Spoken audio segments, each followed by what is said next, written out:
Am I live? I think I am. Hey guys, how are you? I hope you guys can see and hear me okay. No one's saying anything, so I'm gonna assume you guys can see and hear me. Let's see. Oh, let me see it here. Okay, looks like we are good to go. Oh, do I have everything here? I think I do. Checking sound. And let me see. Yep, I'm good. I am good. I just checked on my computer and we are good to go. How are you guys? Happy Friday. For those of you new to the channel, hi, I'm Jeanette from Boricua Sewing and Crafts. Welcome. I host Embroidery Happy Hour every Friday, 8 o'clock Eastern Standard Time. And I always have a topic of the week. So what am I going to be talking about this Friday is babies. We're going to be talking about embroidering items for babies. There's just so many things that you can do out there. Now, I will say I have a couple of things to show you, not a lot, but one of the things that I want to do is I am going to search on the internet also for certain items to kind of, help give you guys ideas of what you can do. Because, there are so many things out there. And, when people have babies, they're always looking for very unique, cute gifts to give to their friends for baby showers, or even when you go visit the baby for the first time, or even if you just had a baby and you just, want something really cute for your kid and stuff. So, there's just so many different things you can do out there. But first, I want to share something with you guys, something that I did. For those of you guys that usually follow me on a regular basis, know that I lost my dad last month. He lost his battle with leukemia, and we've been adjusting. And one of the things that I found the last voicemail that my dad left me on my phone. So I made sure that I saved that, and I wanted to share this with you guys of something that I did because it's something that maybe you could probably, God forbid, you lose someone that you really love and, you want to keep their memory alive. This is something that you may want to do. So I wanted to share what I did. I went to Build-A-Bear. And at Build-A-Bear, they have these little teddy bears that you could put a little recorder of a certain message inside the bear. Now, I know that, a lot of people that are in the military, whenever they go to deployment, they have little children.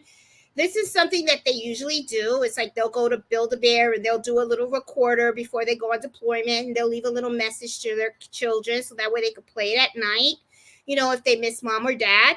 But I was thinking, wait a minute, I can do that and preserve my father's voice.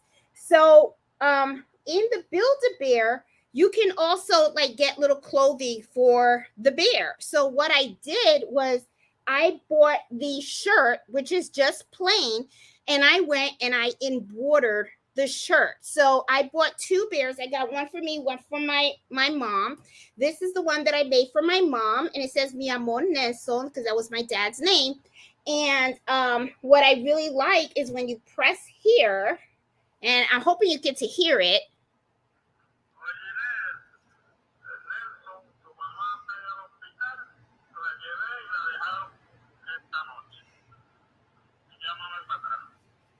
So I don't know if you heard it good, but it's my dad's voice.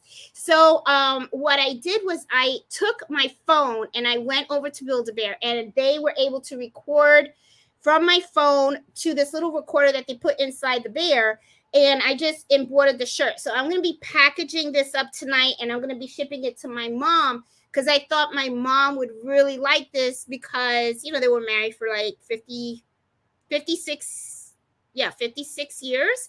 And it's a little memoir. So I thought my mom would really like that. And then for me, I embroidered mine, and I just did Papi and Abuelo, so that way I could keep it home. And if Carlito ever wants to hear Abuelo's voice, all he has to do is just, squeeze a little paw. And if I ever want to hear my dad's voice, which I used to call him Poppy, I would just squeeze his little paw too. So yeah, so I just wanted to share this idea with you guys, because it's something really, really neat, especially if you know someone that lost somebody or you've lost somebody and you have their voice in a recording and stuff. This is a pretty neat thing to do. That way, it kind of like helps you, a little bit, so you don't miss them as much, so because I do miss my dad. He's it was my dad. So I'm definitely going to be packaging this one up and sending it to my mom. Okay, so I just wanted to share that with you guys because I always like to share certain things that kind of could help someone else out. You just never know and stuff. Another thing I wanted to share with you guys. Last week, okay, I talked about when I went to Joann's because Joann's had sewing patterns on sale for $1.99. And I told you guys I went and I got a whole bunch of patterns trying to get on this sewing kit, okay? This little sewing kick, okay? Well, I tried these little patterns where everybody was telling me, okay, look, it's easy to sew. Okay, you're supposed to be easy to sew. Well, I think Jeanette needs easy to sew because the easy to sew didn't exactly come out the way it was supposed to come out. Okay, so I tried this one, which was the scissors pouch, right? Because I'm thinking, how could I go wrong with that, right? It has to be simple. It's a scissor pouch, right? Well, this is my scissor pouch. My scissor pouch did not. It looks nothing like what is on the package. Okay, so it didn't really come out that way. All right. So yeah, so that this really didn't work very well. Okay, so I'm kind of like, all right, so I don't know what this looks like. And I could still put the scissors in it, and stuff, but yeah, it didn't really come out the way that the package came out. So yeah, so I'm gonna need a whole lot more practice before I even like get close to getting these things to look like what they actually look in the package. Okay, a lot of you guys reached out to me though when I posted this because I thought it was kind of funny the way it came out, and you guys asked me about where did I get this fabric. I actually got this fabric from a YouTube channel called So Yay, and what they do is sometimes they go live and they sell fabric and they just like show the fabric and they post a number, and then you kind of like, it's like you're not bidding on it, but everybody's looking at it online, and then you type in the number, and and if they call your name, then that means you got to buy the fabric. So I bought it was like a little set, and I really liked it. It was like a little sewing set. It wasn't that much, so I figured let me just try their fabric. And I have to tell you, it is very, very good quality fabric. I really do like it and stuff. I think I would have liked it more if this actually came out the way it was supposed to be, but it didn't. So, but that's okay. All right. So, I am going to now start talking about the babies. Okay. All right. So everybody, babies is a really big thing, right? It is a huge market, especially when it comes to embroidery and personalization. So if you are looking into selling for baby products, there are just so endless items that you can, get in order for you, to embroider. Lots of different blanks and stuff like that. And I want to show you some of the blanks that I actually looked at and I embroidered as well. Okay, well, let me start right here. I'm going to pull this out. All right, so let me start here. Okay, now I'm also going to tell you guys exactly where I bought these items. Because if you guys want to start a business in doing this stuff, you're gonna want to make sure that when you get your blanks, your supplies, and all that kind of stuff, that you're really getting the best price. Because remember, if you are paying top notch for your blanks, then that's really going to cut into your profit. Okay, so you really want to make sure that you can purchase things at wholesale prices. Okay, so one of the things that I do recommend is that people check out the website Alibaba and AliExpress. There's another website that I use called DH Gate. That one is also very good as well. All three of them are wholesale prices. The only bad thing about these sites is that because they are overseas, it does take a long time for you to get your items. So it's not like an Amazon. Okay, so it's not like you're going to be able to order these items and then get them in the mail within like a week or two. They are going to take a very long time. And what I mean is by probably like 1 or 2 months, because they ship them by sea. Okay, you can pay to express these items, but I'm going to be honest with you, if you're going to be putting all that money into shipment, then you might as well just pay retail price and don't even bother with the wholesale price, because that to me is the whole thing. Okay, I'm ordering from these folks because of the price being so reasonable. Okay, so let me show you this one that I actually got.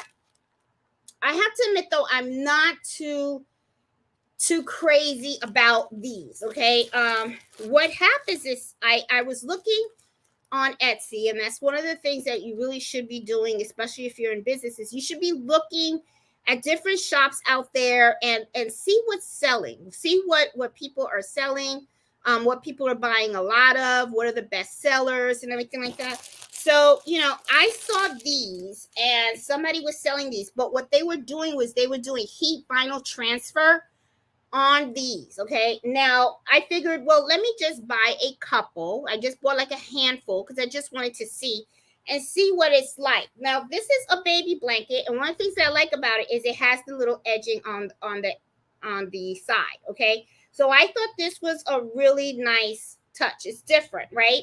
So you open it up though, and this is a medium size. Okay, I think they had all these different sizes, and I just selected the medium because I figured it's for a baby. And as you can see, it's really not that huge. Okay, now one of the things that I did do is I did embroider on it, because I always like to see how certain material does with embroidery. Now touching it right away, I will tell you this, it does feel a little bit on the thin side, but it's not like super thin where it feels like really cheap or anything like that. I mean, well, let me just say, okay, it feels okay. All right, it doesn't, and let me show you how the embroidery looked. All right, because this fabric is not too thick, I do not recommend using like a very dense font. Okay, like something like a block or something like that. I would use a font that is very thin, delicate. Okay, which is why I chose this font for the name Jack. And this is how it came out. So I just want to show you. Okay, so this came out like that, and as you can see, it did embroider very nicely. It came out really nice. It's not bad at all. I did not get any puckering or anything like that. That's the thing that I was kind of concerned about, because I was like, am I going to get puckering or something? I did use tearaway stabilizer. All right, as you can see, I didn't tear all of it. I mean, I could go in there and take out the other stuff. I didn't put anything in the back, but I did embroider this, and I had to admit, it embroidered really nicely. Okay, now one of the things that I saw, and I'm not going to name shops, because I don't like calling people out, so I don't like doing that stuff. So what do you call because everybody works hard for their money, so you got to respect that. Got to respect the hustle. Okay, so in one of the shops that I saw that was selling this, and they would use a heat vinyl transfer, I kind of, one of the things that I do is not only do I look at the products that other people are selling and seeing if they're best sellers and stuff like that, but I also like looking at the reviews that people are getting for those particular products. What is really good about doing that is because you'll get an idea of whether how people are feeling about it. Do they like the quality, or what is it that they're feeling or they're not feeling, right? So one of the things that they talked about was the heat vinyl transfer, and some of them even talked about the material itself and said that it did really feel like good quality. Okay, now I will say that by me looking at it and me feeling it, you probably can't probably tell, because of course you're not feeling it. I am. but I could see where someone could come out and say this is not exactly a top of the line quality blanket. Okay, it is very, very thin, but I do think that it is nicely made, but it isn't something that I would recommend selling this in the market for like $30-$40. You're not going to be able to get away with this, with that kind of charging that kind of amount of money for something like this. Now, this was inexpensive, and I did buy it overseas. I bought the samples because I wanted to see what they were, what they felt like, and what the colors look like, because sometimes pictures can be a little deceiving when you go online and you're trying to buy stuff and everything. Sometimes you see something in a certain color red, then when you get it, it's kind of like a different shade, right? So I wanted to see for myself, so I got this color, which is just like a light blue, and it looks pretty cute. Well, it's more like a darker blue, because look, here is a light blue. Let me take it out of the bag so you guys can really appreciate the colors difference. Okay, so as you can see, one's like a darker blue, like this one is a little darker blue, and this one is like a little lighter. Okay, so you can already see like there's a little difference in the color. Okay, then I went and I got pink. I got the pink one, and then I also got a yellow one because I thought the yellow was pretty cute too. So I was like, let me just see. Will I be selling these in my shop? I don't think so. I think what I will probably do is I will probably just be embroidering it and maybe giving it as a gift to friends as they become grandmas, because yeah, I'm at an age where my friends are now becoming grandmas. So I do have a girlfriend who is expecting her very first grandchild in the month of August. So because I had these, I figured, well, let me just take one and let me try it out.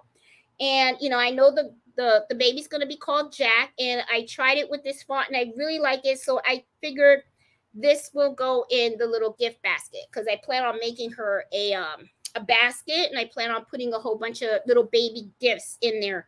So this is one that I'm going to put in there. And another thing that I was thinking about also, guys, and this isn't a bad idea, even though this doesn't look like it's really like a real thick blanket or anything like that, you could probably, if you're doing a gift basket, you could use this as the liner of the basket, embroider the outside of it, and then you can start putting the gifts inside. So just a little, a little hint of something that you can do and use this for. This would be really cool. Yeah, so I really do like it and stuff. So I mean, it's okay. It's not bad. Okay. So now, going along with the subject of the blankets, okay, we're going to talk about, I want to talk to you guys a little bit about the blankets of all blankets. These are the blankets that have been pretty hot for quite some time, still hot. I got a lot of orders for them today. And I've been embroidering these blankets for a long time, and some of you guys have reached out to me asking me questions about them. And they're called the Heirloom blankets. I think I said it right. I keep saying heirloom, but I think it's Heirloom. Somebody told me air, like the H is silent. Okay, so these are them. Okay, now a lot of you guys asked me right off the bat, you're like, Jeanette, where are you getting these blankets? You can search and you can find these blankets. However, I'm going to tell you right now, this is the secret. This is where you got to get these blankets if you really want to get them at a low price. Alibaba, okay? You can get them for as much as $6 to $7 a blanket. However, though, if you go there, you're going to notice that it is a wholesale place. Okay, so what happens is that you have to buy, I think, a minimum of maybe 50, depending on the vendor that you choose. Okay, there's a lot of different vendors out there, and they sell these in different colors. Okay, now I usually always get these in this color, which is the white with the light blue, and then I get the pink with the light pink. Okay, I like getting these colors because it's something that a lot of people usually ask for. Now, they do have other types of colors and other different styles and stuff like that, But the problem is, for me, I find that if I buy those in bulk, I may end up with maybe like one or two customers that want that particular color, and then I'm going to end up with a whole bunch of extras. Okay, so I like to stick with the most popular, which is usually all white, the white with the pink, and the white with the blue. Those are the three. Okay, I did go out of the way and I bought gray. Let me show you right here. I did buy it all gray because, listening to a girlfriend of mine. Oh my God, why did I do that? I should have stuck with my gut feeling, but she didn't know. I mean, it was a good guess, and I kind of went along with it because I was like, you know what, you're right. Maybe people are gonna want gray. So anyway, when I did my bulk order, I went ahead and I said, let me get 10 of the all gray because maybe people will want to buy the all gray. I have sold not one of them, not one. So what am I going to do with these? These are going to be Mellows blankets. That's what it's going to do. So I'm going to be embroidering these for Mellow and stuff. So, I mean, I like to make the little blanket so that way, when he's outside in the snow or he's out in the rain or something like that, then what I will do is I will make the little embroider that for him. So that way, when he comes into the house, he can wipe his feet. So I kind of use it like a little floor mat for him. So, yeah, so this color did not work for me. I'm sure there's people out there that like it. I mean, they're making it for a reason, right? But for some reason, they're not coming out of my shop. So, it's just not, these have not been selling very, very well and stuff. So, but just to let you guys know, but if you are thinking about embroidering these things to sell, one of the things that I recommend that you guys do, okay, because you guys know that, I'm all about helping other business owners and stuff like that. I don't have a problem with that. I don't mind. I'll share the secrets. I don't mind about. Alibaba, you can look for vendors though. There's some vendors that have different types of requirements, right? And when I mean requirements is the minimum that you have to purchase for a certain for you to even buy from them, right?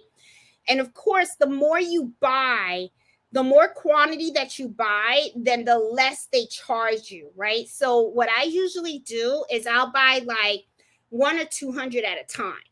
And what I'll do is I'll say, and I'm not talking about buy 200 of one color.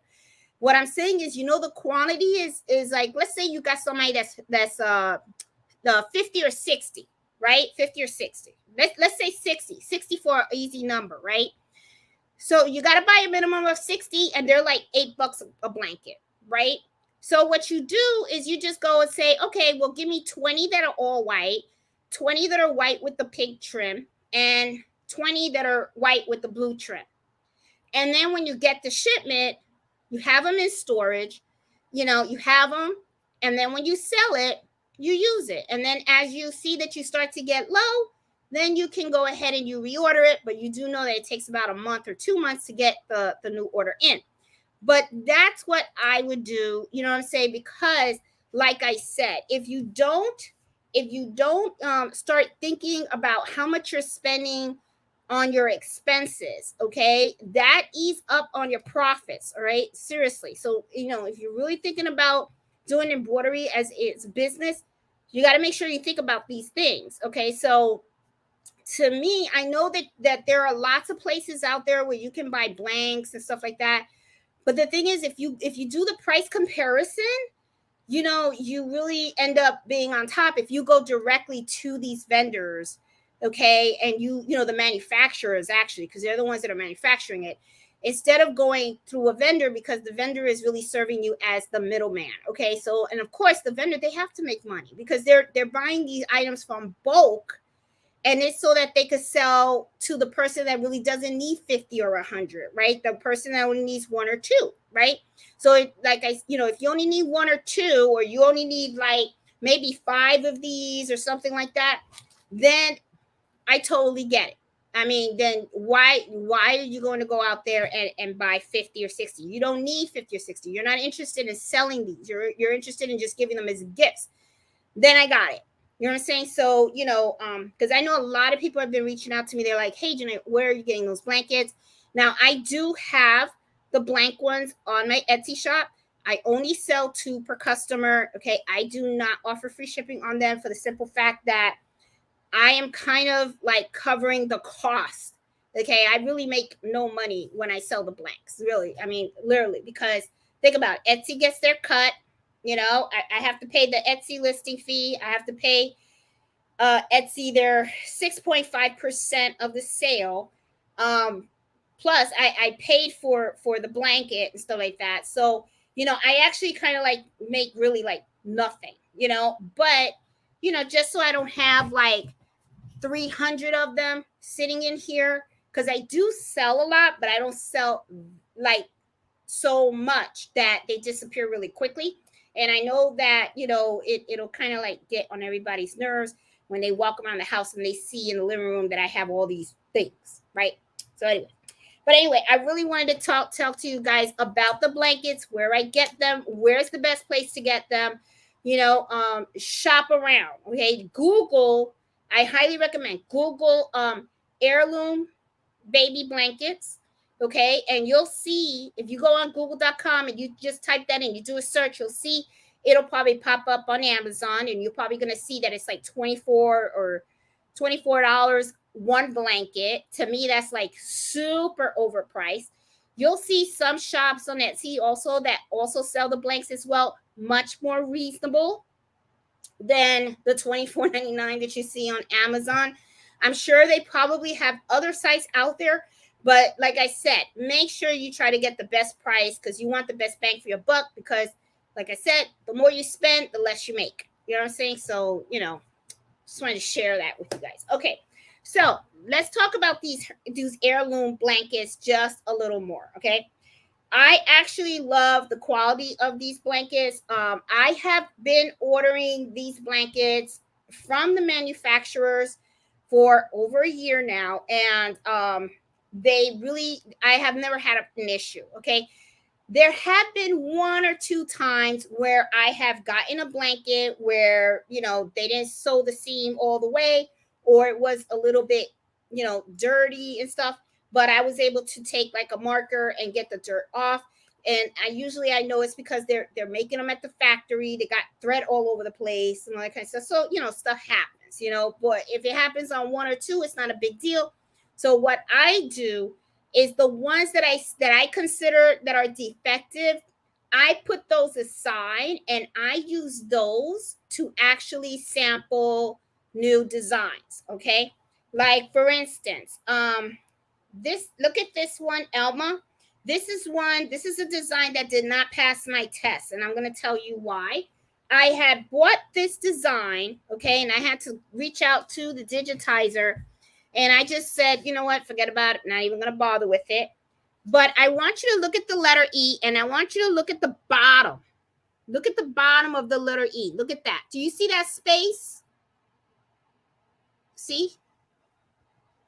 That's too obvious, okay? So there's no way that if somebody was to come to me and say, hey, I want to buy this blanket with this letter, and I see, that the embroidery design is coming out like this, there's just no way. I wouldn't sell this blanket, because one of the things that I always say, and if you guys have watched me for quite some time, you guys know what I always say is, if the item is not perfect, it will not leave my shop. Because you got to remember, whatever you embroider, whatever you sell, whatever walks out of your shop is a representation of you and the quality of work that you do. So I always have to make sure that my embroidery is top notch, not so top notch. And this to me did not cut it. Okay.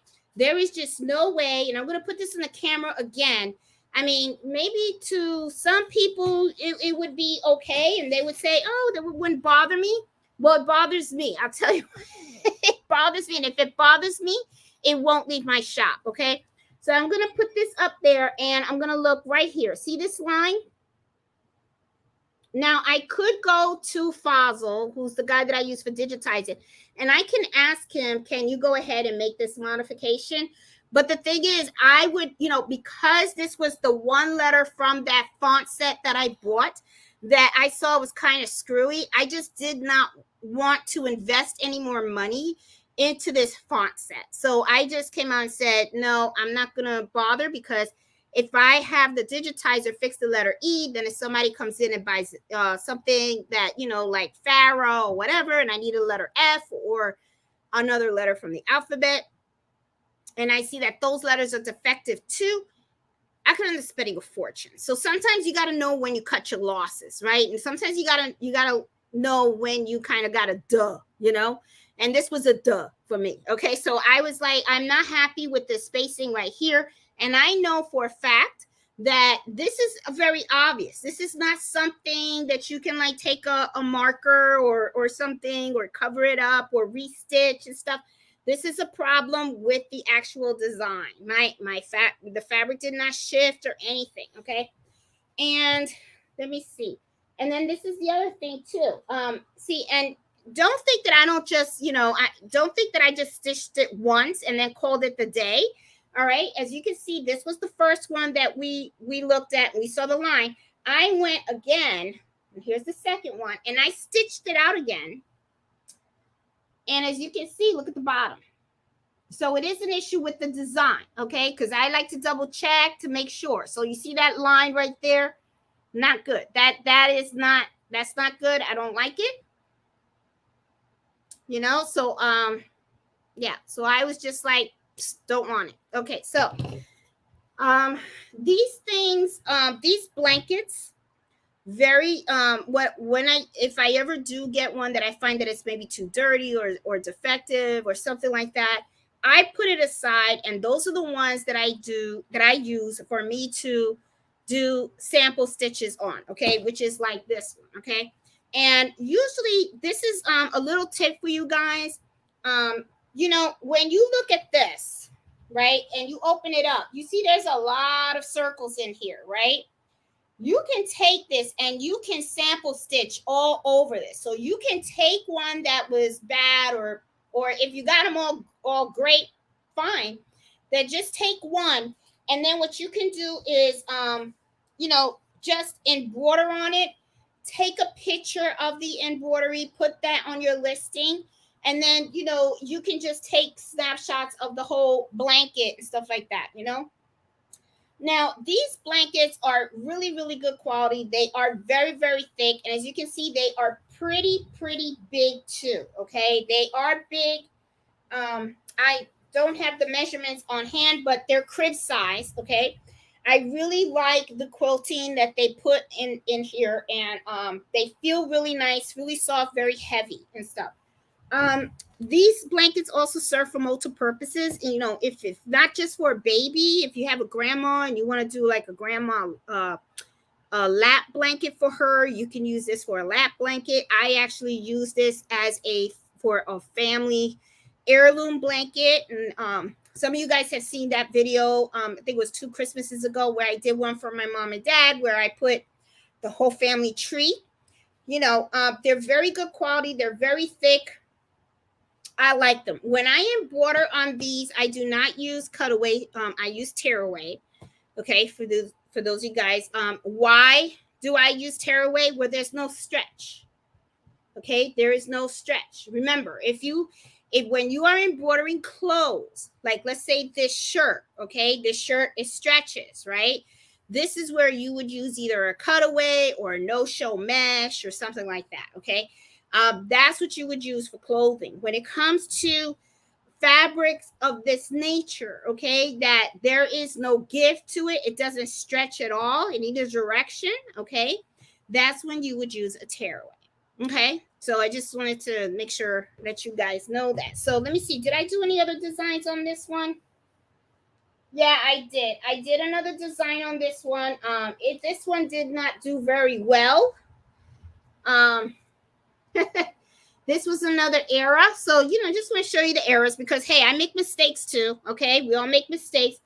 Now, what happened here? Let me tell you what happened here. Nothing wrong with the file. What was wrong was something was wrong with Jeanette. Okay. What happened was I was moving the file around in the machine. I didn't save it. So for some reason, the design got misaligned in the memory. And when it started to stitch, everything just went off. So the little white stitches that you see right here, that should have been in the little foot over here, but it's over here, as you can see. Okay, so it just got a little misaligned and stuff. So, you know, what did I learn? I learned about, you know, Jeanette, you know, stop messing with the computer, going back and forth and everything, you know, and just focus. That's what I needed to do. Focus. Okay, so I get distracted too. So so I learned the hard way on that one. All right. But that was okay. But because this was actually going to be for a customer, and because I screwed this one up, I wasn't going to throw away the whole blanket. So what I did was I used this as a scrap blanket. And I still use it as a scrap blanket because, you know, as you can see, I still have a lot of space where I can embroider on. So, you know, I even got another corner. So, you know, this I am going to save and continue to use so I can test out designs and all that kind of stuff. Now, I also want to show you, this one is sold. I made this one today, and it's sold. The customer hasn't picked it up yet, but I'm going to show you what it actually looks like. This one came out really, really cute. I have it packaged up. Isn't that cute? It's in the plastic bag. I know there's a little glare. There you go. There you go. See? Isn't that cute? So, one of the things that I like, okay, and let me tell you something. What I like about this blanket is that because it is thick, okay, it is thick. It has batting inside of it and everything. It's pretty thick. You can do dense designs. You can do light designs. There's really, to me, no limit to what you can embroider on this blanket. Okay, so I mean, you know, and as you can see, this embroidered beautifully. Okay, you know, really, really nicely. I like the way it came out. So I know the customer is going to be really happy when she picks it up tomorrow. Let me put it back in the bag. She's going to be pretty happy when she picks it up tomorrow and stuff. Now, a lot of times too, one of the things that I highly recommend too is, like, if you are looking to embroider these blankets and stuff, just look for, you know, cute baby designs. You can, from all the embroidery websites, you know, I mean, they got the most cutest ones. They got bears, they got elephants, they got so many and stuff. Here's another one that I can show you guys, and here's another little screw up that I see right here. Look at the elephant. Okay, and I want you to see right here. See those spacing right there? I don't like that. I don't like that. I can't sell that. No way. Now, this one came out gorgeous. No spacing at all. Look at how pretty. Solid. That looks really nice. You know, that made it to my shop. That was really cute. This one, what I did was I just merged some designs, you know, and that's the other thing too. You know, sometimes you can take portions of little embroidery designs and just make something your own, right? So what I did was they had this little elephant design. I thought it was really cute. And then I got these little balloons and stuff, and then I just added it to the nose, and it came out really, really cute. I like the way that came out and stuff. Let me see. Here's another version of the elephant with different balloons. Ain't that cute? I added the little balloons with the hearts. That came out really, really cute as well. So that's another version of a little stuff that I put together. So these are, I'm telling you, these blankets, for some reason, huge hit, very, very, very popular. They really, truly are. I mean, people can't get enough of them, right? So let me see what else I got. All right, so then here's another design that I have. See? And they're very easy. And if you can see, well, this one I used cutaway. I don't know why I used cutaway. I should have used tearaway. I could have used tearaway, but this was a sample. This was just a sample, you know, and stuff. But I used cutaway. Maybe it was just something that I was able to grab at the time. But when I do sell them, I use tearaway, because you really don't need to do that. And then here's another one. This one's cute too. This one came out. This was another test stitch. you know. And one other thing too is when I do the test stitches and stuff, when I'm doing like pictures for the, for the Etsy shop, I know a lot of people do markups, right, where they kind of like, just edit pictures for their and thing. I don't like doing markups, and I'm gonna tell you why. Sometimes when you do markups, images can be a little distorted, and maybe the coloring can kind of change, so you got to be careful with that, right? And one of the things also is that I notice is people, you know, they see a picture and they have an expectation of that picture. So if it's kind of like a markup and it's not a picture of the actual product and what it's going to look like, if they buy it and then all of a sudden you make it and then you deliver it to them and it doesn't even look like it, or the colors are off or something like that, you could be kind of chancing a bad review. You know what I'm saying? So to me, I don't like using markups on any of my listings in Etsy. I always embroider samples. I think that to me is the best thing to do. It plays it safe.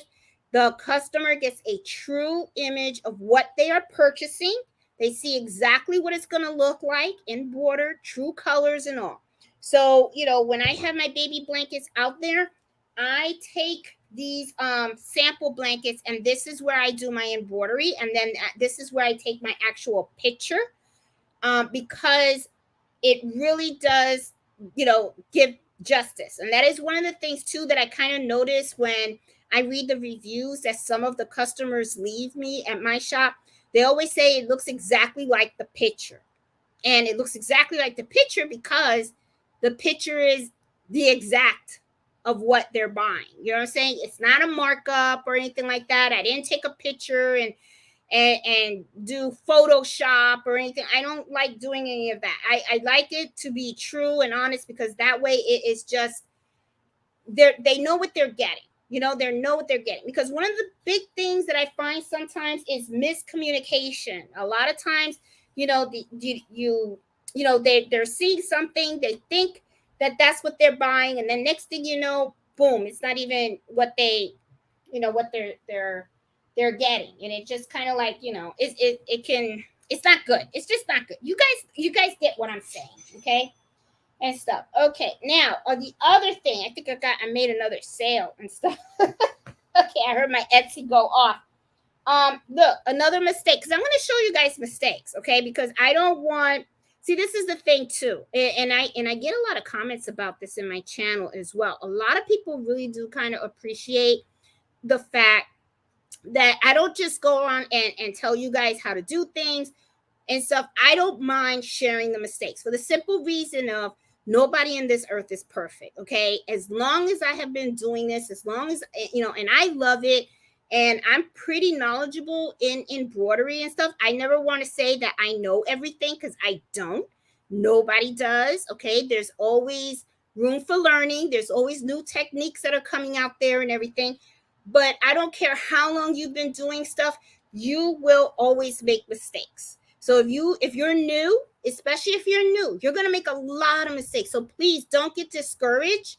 Just know that it's a learning process, okay? And even as you become an expert, you're still going to have your times where you're going to make those boo-boos. So don't be afraid of that and stuff. So here's another one. Here's another design where I was like, what the heck happened here? And as you can see in the elephant, see all these lines? That was terrible. That was terrible. And I was like, oh, that's not good.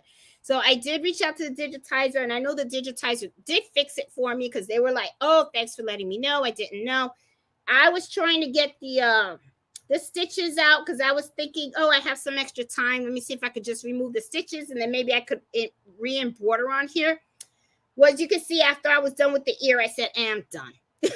It's okay, And even the balloons, if you look at the balloons real closely, see that? Look, do you see the lines right there? See that? That's not good. You shouldn't be having that, okay? You shouldn't be having that. It should be even across the board, nice, crisp, clean. That's how I like my embroidery, to be clean. I like people to look at it, and it's a solid piece. This definitely did not make the cut, okay? So, yeah, so let me see. I got some more and stuff. And let me see. Here's another idea for you guys. Okay, a lot of times people are doing the blankets for the newborns, right? They put the little nice little thing, nice little designs, and then they'll put the baby's name, just like the one I showed you before. Well, baptism, christening, big thing. Okay, you get the all white blanket. Look at that. Ain't that cute? Isn't that cute? For baptism or christening or something like that and stuff. This is it. I mean, look at this.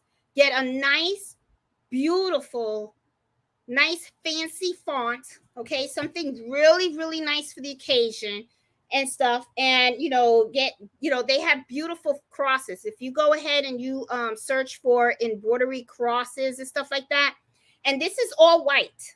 This is the all white one. Okay, because I think when they do the baptism and stuff, I know I'm baptized Catholic, so, and my sister and stuff, so I know when I look at my baby pictures, I was wearing all white. You had the little white hat and all that kind of stuff and everything. I even had like a little white blanket and stuff. This would be a gorgeous gift, and then you could put the date of their baptism, and that is something that they can keep, and give to their child as their child gets older and stuff like that. So really cute. Okay, so this is huge. This is big. So if you just hint, okay, if you guys belong to like a church or something like that, and they do baptism, okay, and you have an embroidery machine, and you could do this on an SC 1900. Don't think that you need a big baby like this. You don't. Okay, I mean, all you have to do is just print out the template, okay, and you just position the template where you want it. Yes, you would float it. Walk by fate. I just saw your thing. You would float this, and I'll put the link of the font for this one, for the William George and stuff. But this you can just float this on your SC 1900, and you can do this very easy. Now that is the one thing too that is really great about the baby blankets. Okay, because they're flat, okay, they're not curvy or anything like that, you can easily do these on a flatbed embroidery machine. You do not need a multi-needle machine. You can do this on a flatbed. It's it's easy peasy. Just float it. Okay. Use tearaway stabilizer. Okay. Get your 505 temporary adhesive spray or the KK 2000 spray. That's the one I use, the KK 2000. But the 505, I heard is really good too. Okay. I heard both of them are highly recommended. Use that as don't spray a lot. Don't go crazy spraying all over the hoop and that kind of stuff. You know what I mean? You just spray a little bit. It's just so that it could keep the blanket intact. Put the template on it and stuff. Make sure that you align it correctly and stuff, and then embroider away, and it'll come out gorgeous. It really will. You can do this on a flatbed. It's not hard at all. The same thing like with when I did with this little one. This was on a 4x4 hoop. Okay, because it's just a small little name with 4 letters on it.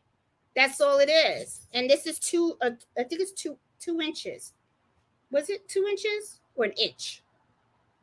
I don't know. I forgot. But I know it was a 4x4 hoop. That's for sure. I know that. Okay, so, but see, you could do this on a flatbed too.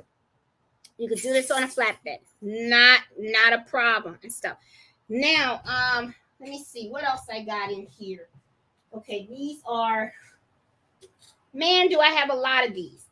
These are big. These are big sellers and stuff. Okay, these are not embroidered. Another idea for you guys. If you guys don't like those little baby designs and stuff like that. Hey, Mello, how are you? Here he is. Hi, you want to say hi? You want to say hi? There you go. There you go, boo-boo. Okay. These are not your blankets. Okay, so let's say that you don't want to do those little baby designs and stuff like that. You want something just a little more delicate or simple, right? Because not everybody likes to do the designs, for the simple fact that sometimes you don't know what the baby room is decor is going to be, you know, because some people use Winnie the Pooh, some people use Noah's Ark, some people use you know, elephants, or you know, different ones, teddy bears. You never know, right? And sometimes you want to play it a little bit safe. So, you know, when I do my dinner napkins, I'm always looking for something called embroidery frames, right? Now, embroidery frames are just a frame that usually, you know, you can get them by 5x7 or 4x4, but they sell them a little bigger too. And usually, you know, those are the frames that I use to put on dinner napkins, and then I'll just add an initial inside of the frame, right? Well, you can also get these frames for these baby blankets, okay? I mean, you know, or not even get them for the baby blankets. You can actually use those frames for the baby blankets, okay? Here is a sample of that, okay? This one is pretty popular, okay? And all it is just this is just a frame. That's all it is. And all I did was I just went and I took you know, I got the child's name, and I just put the child's name right in the middle of it. That's it. Nice and simple. Because sometimes people don't know, you know, they know it's a girl, they know it's a boy, but they really don't know the decor of the nursery or something like that. Or maybe it's somebody that they work with. They know them, but they don't know them that well. So they really don't know the details of the decor or anything like that. So usually what happens is they'll ask for something, you know, they'll go for something like this because this is pretty popular and stuff. And then this is the other thing too. Let me show you on the other side as well. Let's say that you don't want to do the framing and stuff like that. Well, remember last week when I was talking to you about the different ways to use applique?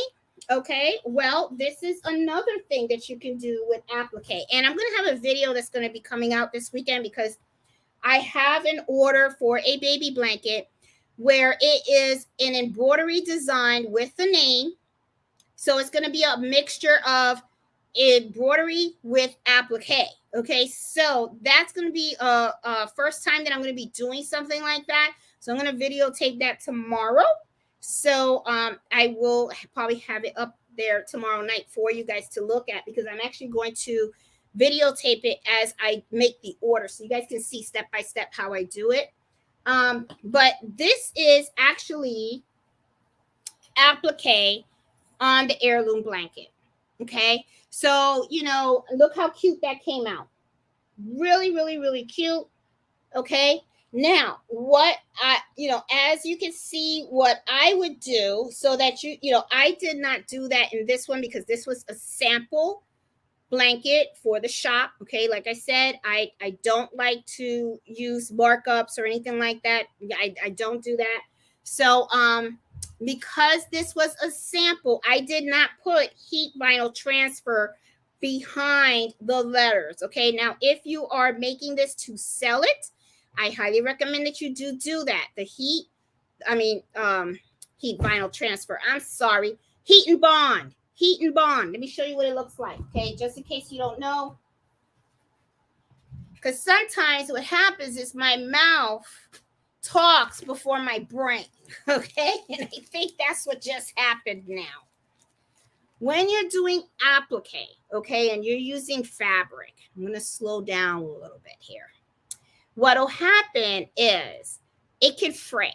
Fabric can fray. So to prevent the fraying, what you do is you apply heat and bond light. Okay. Now, what the heat and bond light will do is, like I said, it will prevent the fabric from fraying.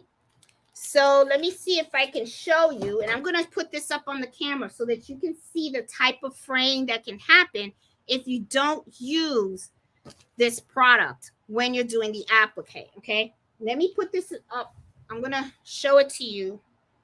All right, there we go, on the A. All right, take a look at the A. You see where my nail is? See this? Do you see the little fabric? Let me see if I can show you right here. Right here. See that little fabric right there? The little blue fabric? That's fraying. It's fraying right there. Let me see. Is it fraying anywhere else? Look at the H. See that little piece of fabric right there? And look at right here. I don't know if you can see it, but see? Oh, it's right there. Well, you don't see that too much on the camera, but there's a little fray there. And then look, I even made a boo-boo on this one. Remember when I was talking to you guys last week and I said there are some mistakes? There are some mistakes that you're just screwed. When you make the mistake, you just messed up. Okay? This is a mistake where I messed up. See? It didn't catch. And I don't know if you can see, but there is some fraying on here. Now, the thing is, you want to prevent the fraying. And the reason why you want to prevent the fraying, you know, I think I did that on purpose last week when I talked to you guys. I think I broke that on purpose so you guys could see a mistake that can't be reversed. I'm getting old. I really am. Oh, well. Anyway. So, wow. I could have swore I did that last week. Just got to get just a little bit. Okay. So, anyway. Okay. So, what was I going to say? I know we were talking about the frame. Okay. Well, anyway, I didn't use heat and bond on this one. And the reason why I didn't use heat and bond on this one is because I was just going to take a picture. That's all. You know. Oh, I was going to talk about the wash. When you don't use the heat and bond, at first when you make it, it may not fray, right? You're not going to see the fraying right away. When you're actually going to see the fraying is when they take the product and they have to put it in the washing machine. So after a couple of washes, that's when you're going to start seeing the fraying occur, okay? And that's when you can kind of start, like, you're not going to have a happy customer. Now, if the person that purchased it from you wanted that distressed look, okay, then you're not going to have an issue because the fraying is going to give them the kind of look that they want, okay? But obviously they would have asked you for a distressed look and you would have given it to them with already fraying around the sides and stuff like that. But yeah, just make sure that when you're doing the applique on these blankets that you do use the heat and bond on the fabric. All right. Now I do have a video on how I did applique on this, and you know what? I'll link it to this video so you guys can see exactly how I did this. Okay. Because you're really going to want to do that, because if you don't use the heat and bond on here when you're applying the fabric, at first the customer is going to be happy when they get it, and they're going to be ecstatic. They're going to be like, oh my God, it's gorgeous. I love it, love it, love it. But then after a couple of washes, they're not going to be pretty happy about it. And you also have to remember too, these blankets, a lot of times when people get them and they gift them, usually the intention is that they want to have these blankets kind of like a forever blanket. You know, they want to gift it to their children as an adult. Because I know I have a chest for my son, and in there I have his first shoes.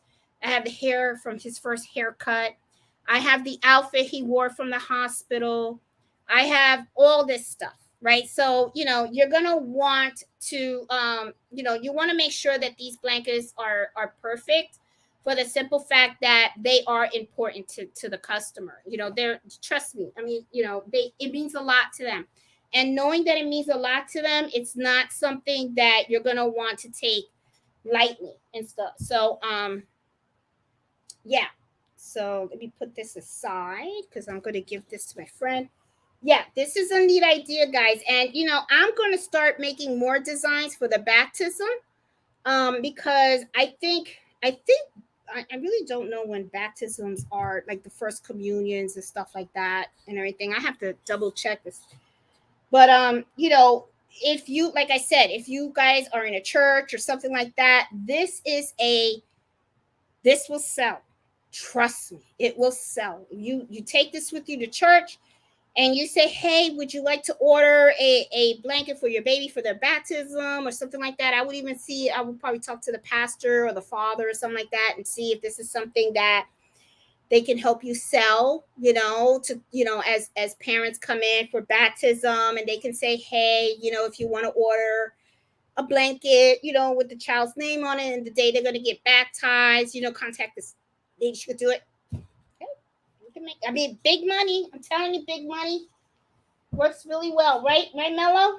Yeah, he's out there staring at me and stuff. I got more designs. Okay. Oh, so here is, let me show you. This is what the bear, remember how I was showing you guys the design earlier where I kind of like screwed up because I was messing with the machine so much that I should have just left the machine alone because I wasn't focused. Okay. So because I didn't stay focused, so I finally stay focused and I finally got it right. So this is what the actual design looked like. Okay. See, perfect. Came out really, really, really cute. See? So, yeah, so this made it to my shop and stuff. And let me see, I always look at the corners. And then this one, I kind of messed up on this one. I should not have done that. And see, look, this is the other thing. This is some of the imperfections that I talk about earlier, that when you order these in bulk, sometimes you may get one or two that are a little imperfect and stuff like that. This was one that had like a little dirt on it. You could take those pens, those tie pens, and you can get it out. It's no big deal. It's just a little dirt. But I just said the hell with it. Let me just stay with it, and then I'll just like use this as a scrap, for me to do my designs. This one is another thing. I like this. I do like the thing. I don't like what I did with the initials. These are my initials and stuff. I didn't like the way I did that. This is actually an applique. Okay, this is an applique. I think what I should have did was I should have used fabric for this applique. I thought it would look cute if I just did the outline. I did put it on the shop. It's not. I haven't sold not one. But I think what I'll probably do is I'll probably take it down. Maybe I will redo it. Maybe with a solid name, or maybe I will redo the applique with actual fabric inside of it. That's probably what I will do. But yeah, I thought at first I looked at it and I thought, oh, it's simple. It's simple. Maybe somebody will like it. But no, this was a flop. This was a little flop and stuff. So it didn't go very, very well. So yeah. But, and then I'll show you this last one, and then we can go on to the other stuff about baby stuff, because I got onesies. But I want to talk to you guys about onesies. I don't have one that's done, but I will videotape me making one. But because I like I said, I got to make that basket for my girlfriend. But I want to talk to you about onesies and the material, okay? So, but here's another one. This one's very popular too, the Noah's Art, and stuff. This is really, really cute. This is another one that's pretty popular. And then I also have this design too. This one's cute too. See, there's just so many too. If you would just go and you just type baby embroidery designs, nursery embroidery designs and stuff, you're gonna find so many that you're not even gonna like be able to pick one. You're gonna be like, wow, they're all like gorgeous. Okay, so really, really cute and simple. But like I said, these are very, very, very popular. I really do like these. These blankets can get, like I said, they can get kind of pricey, depending on where you get it from. So if you are planning on selling these blankets as a business embroidered, I highly recommend that you get them from one of those wholesale vendors and cut that middleman out, because what you're going to be doing is you're going to be spending more on your blanks than you should have. All right. So let me talk to you guys a little bit about the onesies. Okay, I have several onesies in front of me, and I want to talk to you about one particular brand that I actually like. Okay, and I'm going to tell you why. And another brand that I like it too, but I kind of stopped using it. I mean, I still have them, and I'm going to embroider them and probably just give them out as gifts, but they're not going to be the ones that I sell. Um, these are, onesies are pretty inexpensive. Okay, they are not expensive at all. Now I know you can buy them all over the place, and where I got these heirloom blankets, you can also get them from there as well, from Alibaba. Okay, but the thing is, because onesies are so inexpensive, you can get them in like a pack of 6, you can get them in a pack of 12, and you can even get them when they're on sale. You can go to Kohl's, you can go to Target, and all you're looking is for blank ones, right? So to me, it's like getting these. They're so easy to find that I really don't see like the big deal as to getting them from other places. Okay, it's just me. Some people like to get them from these blank manufacturers and vendors, and that's okay. If you have a brand you like and it works for you, do your thing. But for me, I seem to be okay with what I see in the stores. Okay, and the pricing really is pretty good. It's not bad. Okay. So what I usually do is I will buy several packs of these, because usually you'll get like 3 or 6, or you can even get 12 in a pack. And I'll buy them from all these different sizes. Now, when I first started doing the onesies, I was using the Gerber brand, right? Because those were pretty inexpensive and they were pretty good. Okay. Now the Gerber brand is not bad. When I embroider these, I use no show mesh. Okay. And I should have showed you this before I turn this around. Um, let me see. Do I have it in this one? Yeah, there it is. I have it on this one. So this is no show mesh. Okay. I don't know if you can see. It's a little peel over here. Okay. Because usually what I'll do is I will, it's the one with the adhesive. I iron it on. We're on the area that I'm going to embroider. Then I turn it inside out and then I hoop it. And then I'll just kind of pull the extra and I'll cut around it and then re-iron, and with tender touch inside. What I like about the adding the no show mesh on these is that it actually helps to stabilize the actual fabric, because one of the things is onesies can be a little bit on the tricky side. Okay, for the simple reason is that the fabric is very, very stretchy. So you want to make sure that you have stability in the area that you're going to be embroidering. All right. So what I usually like to do is I just like to use the no show mesh. Okay, and the no show mesh will kind of prevent it from stretching. Okay, so while you're embroidering, it'll come out just fine. Now the thing is, the Gerber brand, I liked it, but if you can see, like, you kind of see my hand in there a little bit. It's kind of like really light. Okay, so I mean, it's okay, but I was kind of like, I don't know, it's just really, really light and stuff. But I've been using it for quite some time, and I've been able to embroider with it no problem and stuff like that. Then I came across, because I remember when I had my son, he did wear a lot of Gerber, but then he also wore Carters as well. And I came across the Carter, and I think I got these from, if I remember correctly, it was Kohl's. I think it was Kohl's, and I had a coupon and they were on sale. So I bought them. And these are the Carters. Now, I will say, you could kind of say you could still see my hand through it. But I think what it is that when I put these against the, well, I guess you can't really tell on the camera, but I don't know, for some reason, I just feel like the Carter brand just looked, it just looked more solid. I don't know. Maybe I'm being too picky, and it could be that I'm being too picky. I don't know. This brand is not bad for embroidering. I will tell you this. And this is the Gerber organic one. And it does embroider fine. And this is the Carter. Yeah, this is the Carter. And I don't know. I mean, they're both so cute.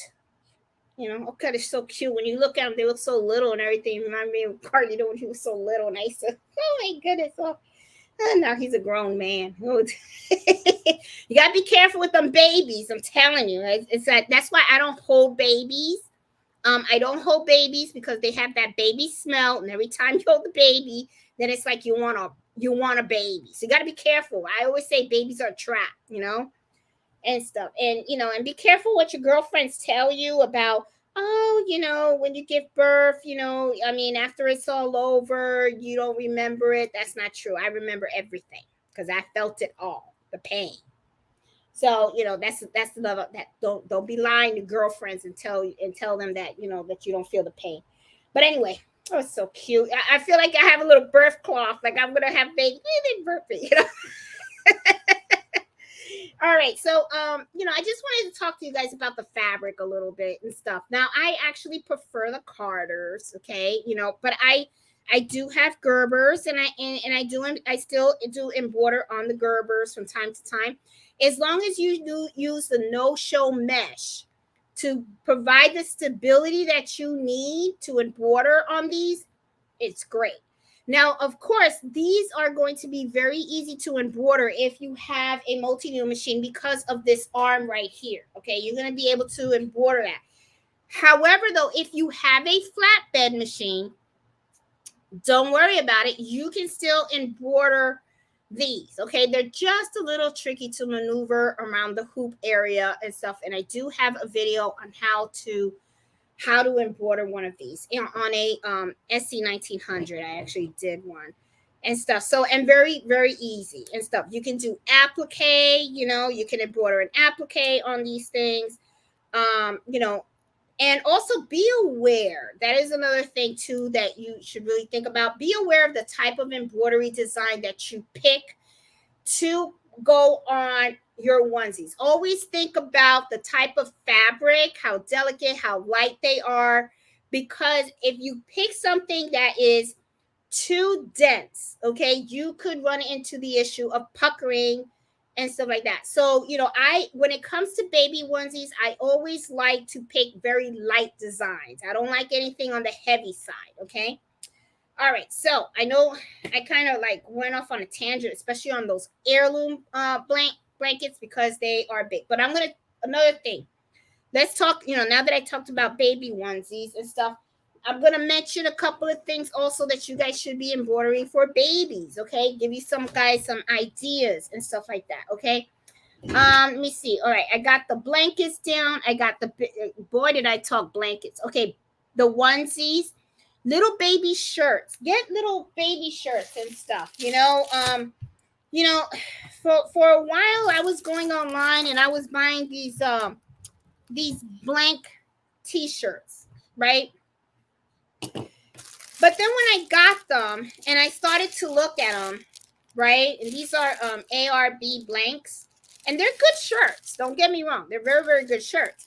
But they're shirts, right? So one of the things that I notice is I can go to Kohl's or anything like that. If it's for a gift for someone, you don't have to get inexpensive shirts. You can get a pretty inexpensive plain shirt, and all and different colors or whatever, no show mesh, and the same type of designs that you would do on a baby onesies, or you saw that I did on those blankets. You can do them on these little shirts as well, and great gifts. Okay. The other thing, bibs. Okay, if you go to Walmart or you go to Burlington Coat Factory or you go to Macy's and stuff, sometimes what you can do is you can pick up these little sets, right? And the sets have like maybe the baby gown that comes with like a baby hat. Sometimes they even come with the matching baby blanket or something like that. The bibs, the birth cloth and everything. You can actually take that whole set and you can put the baby's initials on it. You can embroider. I mean, you can really you can make that set pop. And sometimes those sets, you can really get them inexpensive. You really, truly can. So when, if you have a friend that's having a baby and stuff, take a trip to one of those stores, go to the baby section, and just look to see what type of sets they have. And take a look at the material, take a look at, at if they have any type of designs, or see if you can find one that's kind of blank. And you can take the cap and you can put the baby's name on it. You can take a nightgown, okay, baby nightgowns. You can put their name on the side. There's just so many things you can do. Another thing also is sometimes, baby coats, okay, mittens, their scarves. Let's see, socks, baby socks. What else? Look at the baby carriers also. Sometimes, sometimes baby carriers can have some type of fabric that's in the carrier that kind of snaps off. If it snaps off, there might be a little section in that carrier where you can go ahead and you can embroider the child's name on there or something like that. So that's another idea, that you might, that might pop out, that you could try to do and stuff like that. And I think that is really it. That was mostly everything that I had and stuff. I was hoping to have more stuff for you to show you, but I kind of ran out of time because I do have a customer. He dropped off this box. This box has over 120 napkins. It's a wedding that's coming up, and he hired me to embroider his dinner napkins for his wedding. So I am pretty psyched. So I'm going to be working on this weekend because I definitely want to have this done by Monday. So it's like 120, and I'll videotape when I do this as well, so you guys can see how I do this. He actually, a lot of these dinner napkins. So I have a lot. I have a lot to do. Yeah. So yeah, I got a big order. So I got this big order, and then I also have those baby blankets that I have to do. So I got a very busy weekend ahead of me.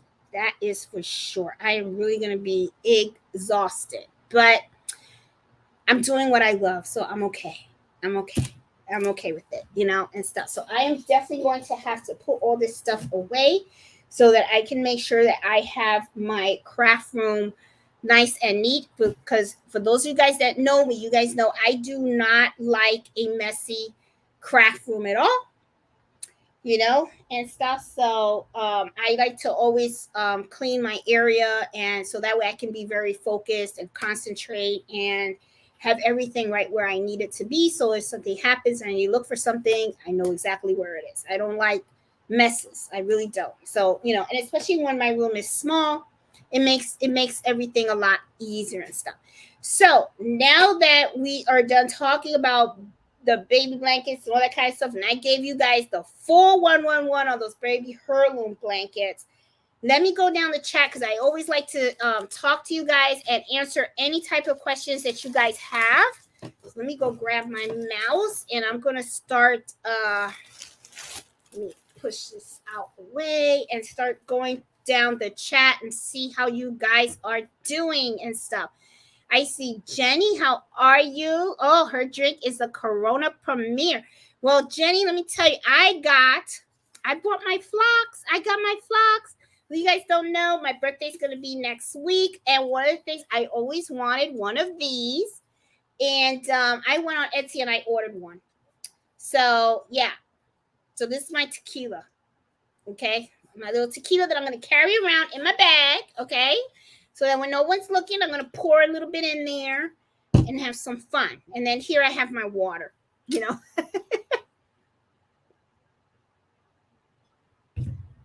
Ooh, that water tastes good. Well, water doesn't have a taste, but it feels good because it's nice and cold and stuff. So let's see. How you doing, Jenny? And she is in Texas with her Corona Premier. Hey, Becky, how are you? She's also in Texas. Hey, Sydney, how are you? Oh, New Mexico. Hey, Miss Max. I see Marge, Robin. She's working on her backyard. I see Marsha. Hey, Annette. How are you? Hey, Eartha. Sassy. Hey, So Love. See, the gang's here. Hey, Emma. How are you? Arlene Baker. How you doing, hon? Hey, Marge. Let me see. Have you used Dookie frames? I bought the 9 for, and it's very intimidating. I don't use the Dookie frame, Marge. What I have is I have the fast frames, and it's these. It's not the Dookie. I know which ones you're talking about, but I opted for these, which is the fast frame. These I use a lot with my sticky stabilizers. So these are the ones that I have. I did at one time look at the Dookie frames, but the thing is, because I bought the fast frame, I don't really need the Dookie frame, so I'm pretty okay with what I have. So yeah, but put the question in our Facebook group and see, maybe someone else has a Dookie frame and they might be able to help you and stuff. And don't let anything intimidate you, girl. You got this. You got this, okay? I mean, everything is just something new. That's all it is. You're gonna learn it. And so, hey, Angela and Stitches, how are you? Hey, Marsha, still have my old kitchen answering machine with her last 3 messages on it. And and that's why I wanted to get the bear, because I know that that's going to be, very helpful for my mom, so whenever she wants to hear my dad, she can hear his voice. And yeah, so I'm, I thought that would make a cute gift. So I got to make sure I go to the post office early tomorrow morning so I can make sure I ship that out to her and stuff. Hey, Latoya, how are you? Alyssa, hey, Jackie, how are you? I see Linda. Hey, Faith, how are you?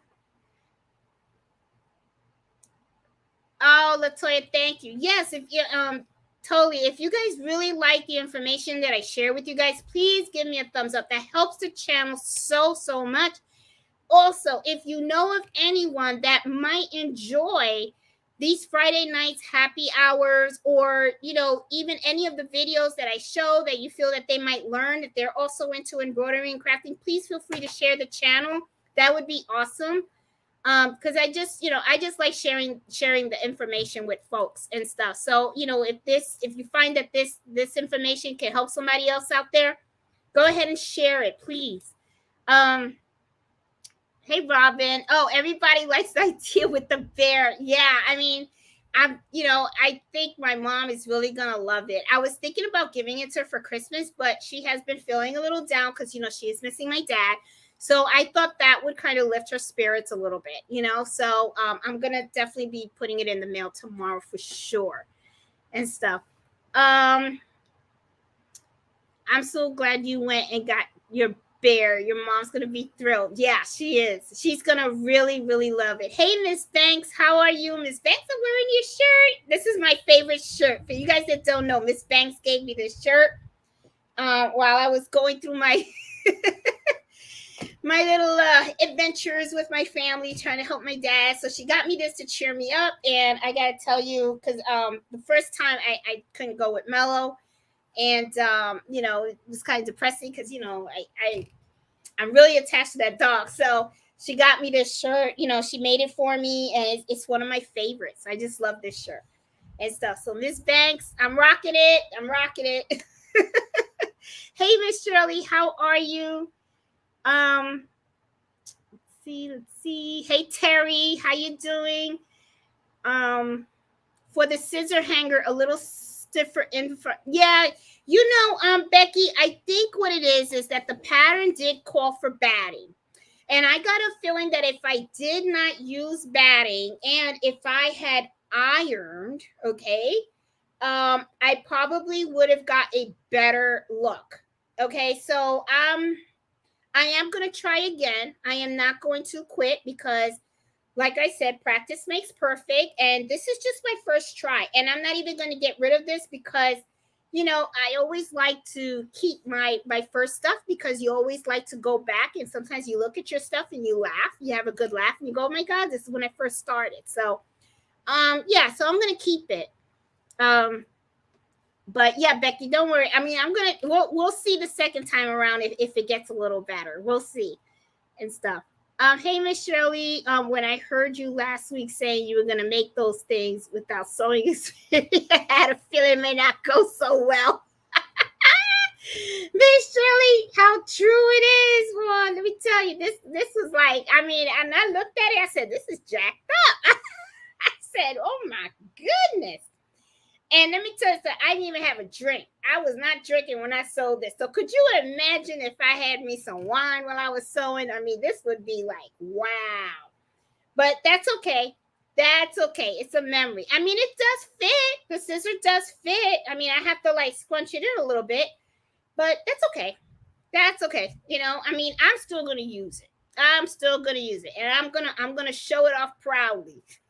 Will not show it to my customers though, because then they'll be like, "Ooh, do you embroider like that?" And I'll be like, "No."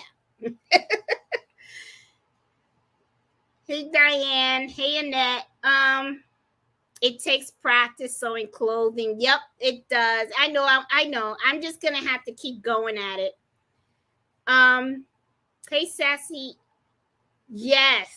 A lot of times people do buy these blankets in different sizes and they use them as throws and everything. I even have a couple in the living room. Now that I think about it, I could probably take those blankets and I could embroider the initial on them. So now I'm probably going to go down there and I'm going to see what I can do. And so Fred always gets scared when I look around. When I walk into the room, sometimes I'll look around and I'll touch the fabric. He goes, "Don't you embroider that," because now it's like, he always feels like I want to embroider everything and stuff. Let's see. Hey Becky, how are you? Hey Deborah. Let's see. I'll buy a gray one. Oh, Miss Max, yeah, you like the gray? Yeah, I actually like the gray too, but it's not. Let me tell you, these are not a big seller. They're really not. But I'm like, okay, So I mean, like I said, if I sell them, great. If I don't, that's okay. Hey Nevelyn, how are you? Hey Julie, how are you doing? Computer problems. Oh my God. Well, I'm glad you're here. Hey Pearl, hey Tracy, hey Southern Accent. Good evening. Late but catching the light. Hey Simone, how you doing? Hey Ozzy, how are you? I see the whole gang is here. Hey Pearl. I saw the beautiful one you did for your mom. I want to try to do that for my mom who'll be 96 in September. Wow, Pearl. I can tell you, she would love that. I mean, I can tell you, my mom, I mean, she was really floored. I guess you guys saw the video. If you didn't, it's the video where I gifted my mom the heirloom blanket with the family tree. I mean, it was a total surprise. Now, I am Pearl. I'm going to tell you right now, that was a lot of work because for each design, you got to rehoop, right? So I had 10 different designs, 10 different hoopings, and it took time. First, it takes time to plan it. So you have to like put thing on the bed, and then you have to figure out where you're going to put your embroidery designs on. Then you have to design the embroidery design. So it's like you're hooping it, embroidering it, taking it off, hooping it, embroidering it, taking it off. By the 7th, 8th embroidering, I was like so done. I was like, oh my God, why did I do this? But I will tell you at the very end, it's worth it. And when you give it to her and you see her face, it's like, it was so worth it. I think I would have hooped it and embroidered it 100 times for my mom. I'm telling you, it's just so worth it and stuff. Let's see. Oh, Miss Banks said I would find an E that I like, take the design and put it on another E since the design is not good. That is a very good idea, Miss Banks. I did not think about that because you're right. I could just take that flower and I can just put it on another E. I mean, or if you really think about it, I mean, you could even buy different embroidery designs of flowers And think about it. I mean, guys, I got to highlight this so you guys can see what she's saying. Because let's think about this. You get these fonts, right? And you can get like a big letter, a big font, a font. You can do it in 3 inches or 2 inches or whatever. Buy another embroidery design, like a flower, heart, whatever, right? Teddy bear. Just place it on top of a corner of that letter. And there you go. You just created your own design. You know what I'm saying? You just made that modification. So yeah, Miss Banks, that is true. I could do that. I could definitely do that. And now you're giving me more ideas and stuff, because now I can look at these embroidery designs and I'll be like, okay, well, you know what? Instead of buying these embroidery designs of all these fonts, what I could do is just buy a basic font, okay, in the big sizes, and then just get designed, and I can just put it next to the font, and I'm good to go. Oh, another thing I wanted to share with you guys. Do I have this here? And I forgot to share this. Oh my God. Along with the heirloom blankets, if you guys want, okay, if you go to Alibaba, you can get the pillows. These are the pillowcases, the matching pillowcases, okay? Now, I don't sell these in the shop because I didn't buy these in bulk. I actually bought these so that I could make them as I make for my friends. But see, these are the pillows, okay? And these are the ones that match the blankets. So you can do like a set. You could do a set. Okay? So just something to think about. Okay, when you go and if you go to Alibaba, and that's where I got these. I got these from the Alibaba manufacturers. They have a bunch of vendors and stuff like that. You can go over there, you can get the blanket, and then at the same time, you can tell them, hey, I want the matching pillows, and there you go. And you could just, instead of just selling the blanket, sell the set. You can do a set and make more money. There you go. And stuff. See, I don't do it. I could. It's just I didn't buy enough of these. I just bought a handful because I just wanted to see what they look like. And for those that this would be easy to do on a multi-needle because of an arm. This has a zipper. Okay, so because it has a zipper and you open it like this. Oh, is this stuck? No, it's not. It's hard. Oh, this is a hard zipper. I think it's caught. Oh, no, it's not. Okay, because it has the zipper, you can put this on the single needle, but you would have to kind of manipulate it the same way you would embroider a onesie. Just know that, because it has that zipper like that, okay? Because I think what it is for you to put another pillow in here or stuff it or stuff like that. So, yeah, but it's like here you go. But it's cute. It's cute. And I got these and I got the basic colors. I got the white. I got all white. I got the light blue and the pink. That's what I got. And I just got like 5 of each. So that way, if I have to gift it to somebody, I would do the pillow along with the blanket and stuff like that. So I just wanted to share. I totally forgot about showing you guys that one and stuff. And these are not expensive at all. Okay. These are like $4-5 each. Something like that. Okay. And what I did was I think I ordered like 40 or something like that. Was it 40? I don't remember. But it wasn't, I don't have a lot. I don't really have a lot. And, but, you can just get these, but very inexpensive. I mean, I know that it's a pain in the ass, but you know, of the wait, because you have to wait a long time to get your items and stuff. But the thing is, it is a good price, so you know it's worth it. You know.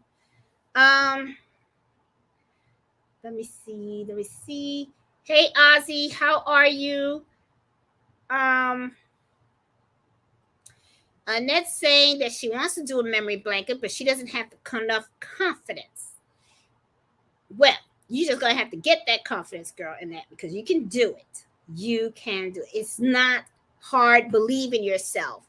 Don't let fear stop you from doing things. Seriously, you're gonna make mistakes. You're human. That's how we all are. You saw the mistakes I made.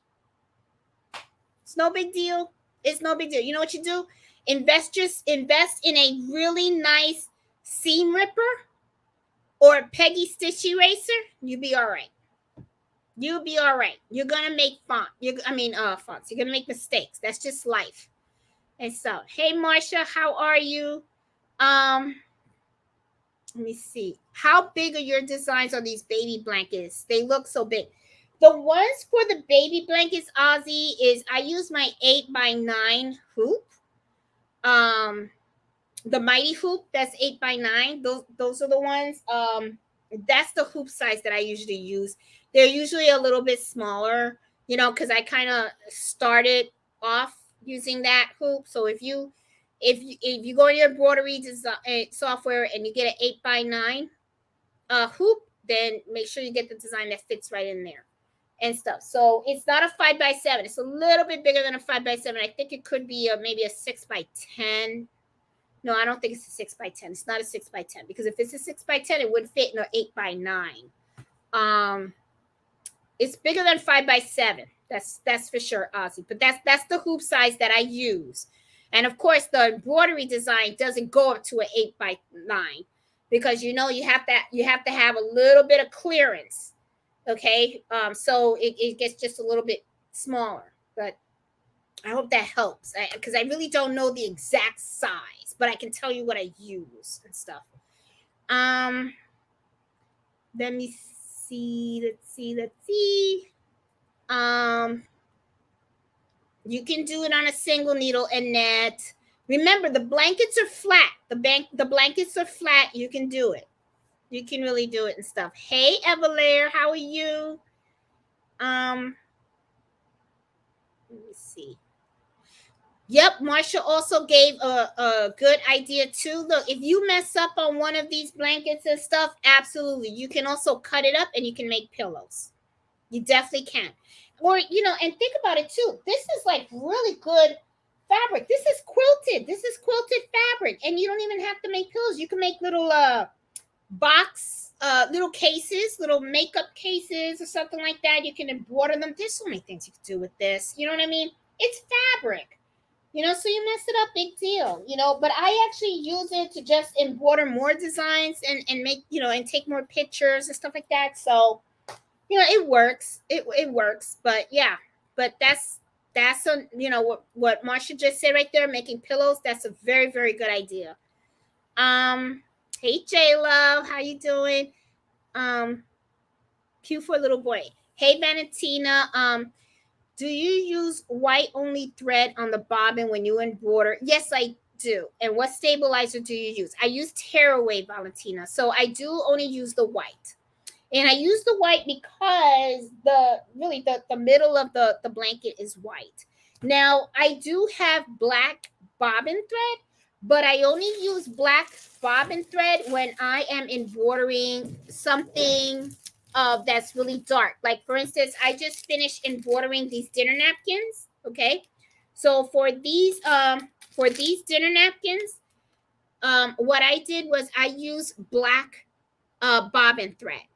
All right, so because, you know, why use white? I mean, it's a black dinner napkin, so it's perfect. So, you know, and it's fine. So yeah, but no, for these Valentina, I do use the white bobbin thread.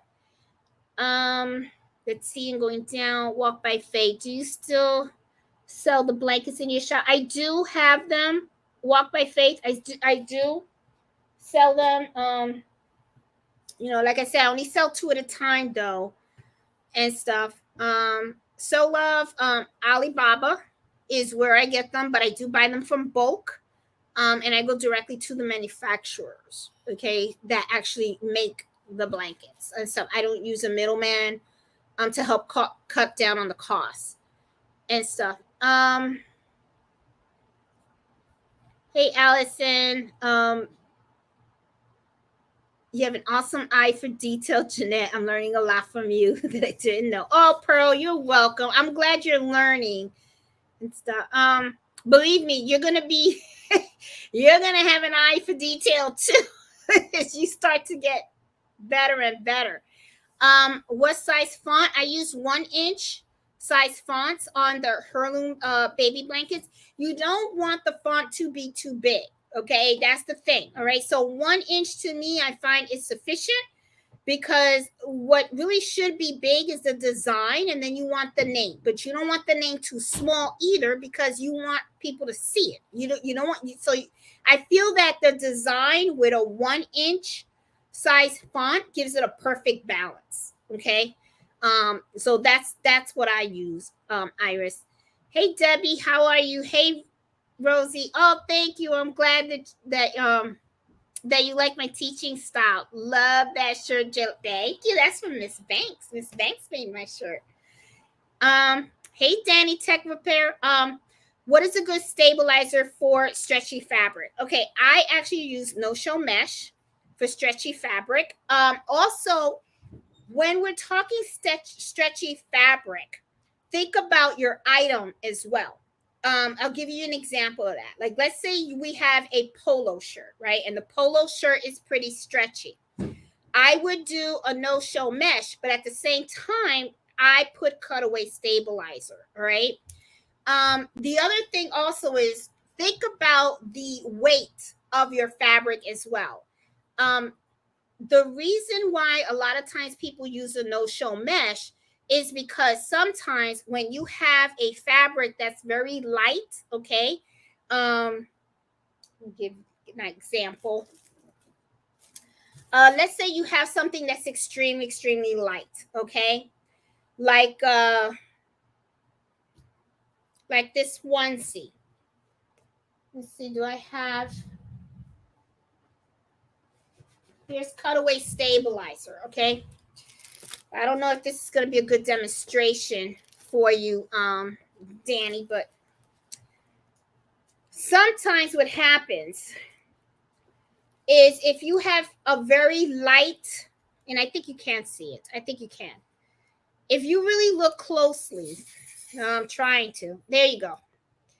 You can kind of see right through the fabric. You can see the stabilizer, right?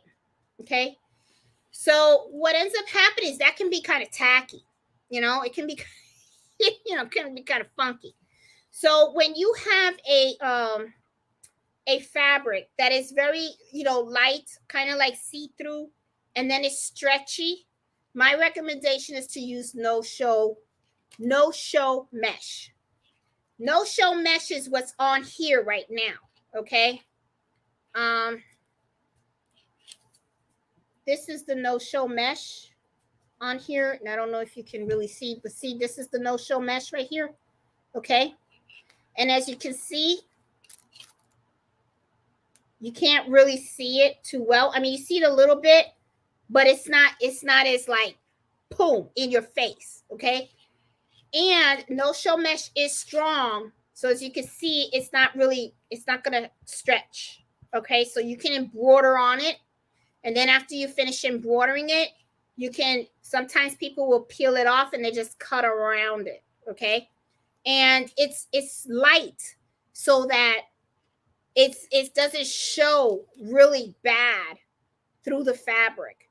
As if you had a thick stabilizer, this is so thick that and if this is very light, you can see it right through the shirt, so it's not very attractive. So I hope that kind of helps a little bit, Danny. But yeah. So when you're looking for stretchy fabric, it's cutaway or no-show mesh. The no-show mesh, if you see that the fabric is very thin and you could probably kind of like see through it, if the fabric is not thin, like this shirt is not really thin, it's really not. If I put this inside of here, you're not really gonna see it. You know, it's not like a see-through. You could get away with cutaway. You know, but if you're doing like polo shirts and stuff like that, I always use cutaway. Yeah, so that's what I do. Okay. Oh, Rosie. Oh, thank you. Yes, please hit the like button if you like it. Ah, there you go, Robin.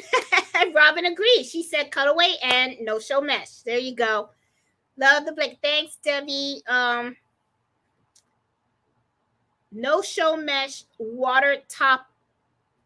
I don't use water soluble topper for my stretchy fabric, Miss Banks. For the simple fact that I don't have to, you know, it's not fuzzy on the top, but I don't know. I mean, it doesn't hurt, right? You know. Hey, Robin. Hey, Pamela. How you doing? What font did you use for William George blanket? I will put the link to that font in the video description below, because I know a lot of you guys are going to ask that question. So I'll put the font out there for you guys.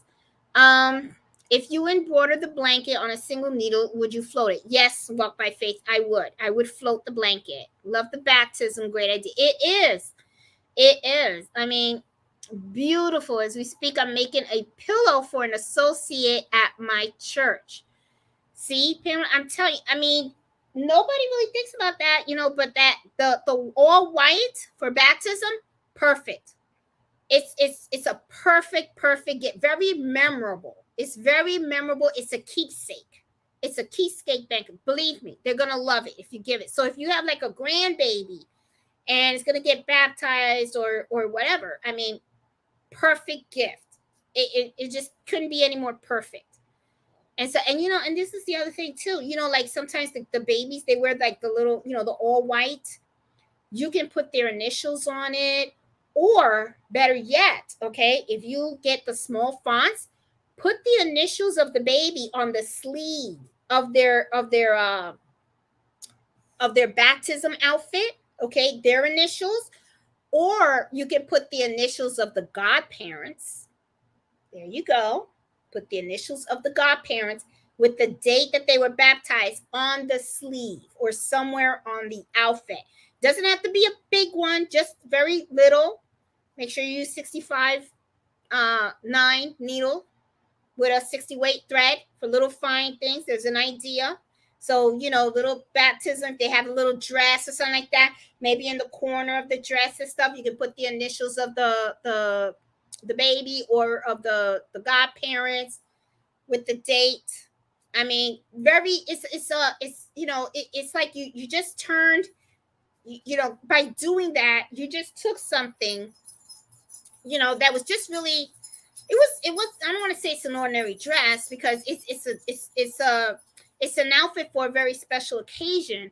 But by you just adding that little touch of putting the initials of the godparents and the date of their baptism, you turn that item into an actual precious keepsake item for that child.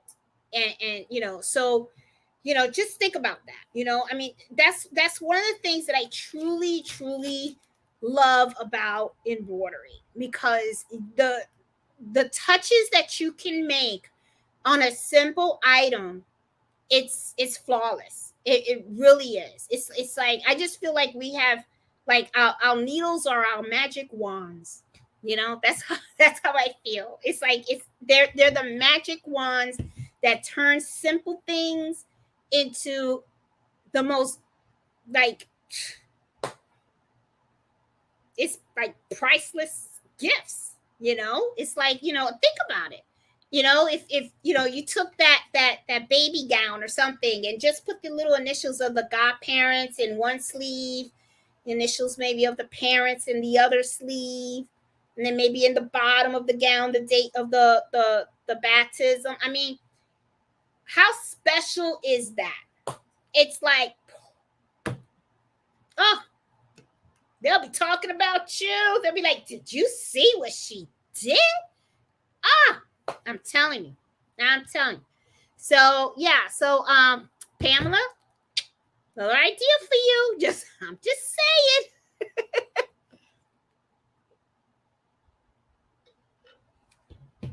Mello, everybody's saying hi. He's sleeping. Let's see. Thanks, Irene. But you know, the designs that I get, Arlene, if you go to Etsy and you get so many gorgeous embroidery designs. The only thing is sometimes, you know, you'll get a bad one here and there.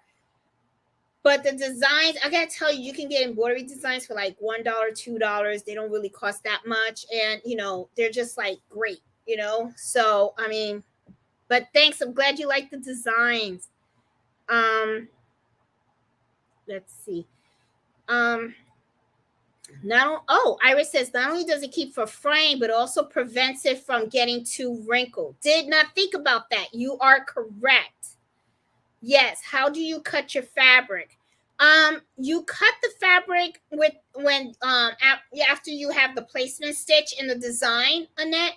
I have a video on the channel called Appliques 101, and it'll show you exactly step by step how the appliques are done.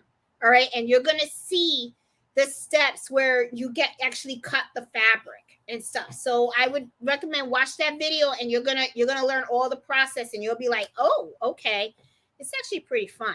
It actually is. You know, hey, I love handmade stuff. How you doing? Oh, you know what? Oshkosh B gosh. I need to look into those onesies, J Love. You can't say onesie in your description. You need to say, yes, Iris, that is true. Yes, for those of you guys that don't know, which is odd as it is, because I think it's because we use that name so much. Okay. Onesies is actually a copyrighted name. It really is. And there are people that have their little Etsy shop, and if they use onesie as on the listing or the title or something like that, they actually get a copyright thing. So you can't use onesie, you got to use bodysuit. That is true, Iris. Yes. Hey Joanne, how you doing? Which is weird, right? Because everybody uses the name onesie. I mean, I say onesie, I'm still saying onesie, but yeah, they're bodysuits. But yeah, but I wonder who was it that copyrighted it. Well, I don't know if it's Gerber or what. I wonder if Gerber puts onesie on their packaging. I'm gonna look the next time and see if they actually put onesie in their packaging. That would be interesting to see who actually uses that phrase. You know, when I go to Walmart and all this stuff. I'm gonna start looking at onesies now. Hey Charlotte O'Connor, how are you? Yes, Evelyn, if you guys have not seen any of Evelyn's pictures on Facebook, she is the baby things queen. She does the little booties, the gorgeous dresses with the lace. I mean, Evelyn, you got it going on. Girl, you know your stuff. I wish I could do stuff like that. Oh my God. I could only imagine how quickly, I mean, you would be selling stuff. I don't even think you'd be able to keep up with the orders if you ever like had a shop out there and sold the stuff. They would be like gone. And you know, yes, Iris, you can even sew your own baby bib and your own birth cloth. And those are not hard to do either. They're pretty simple and stuff. And you know what? That's not a bad idea.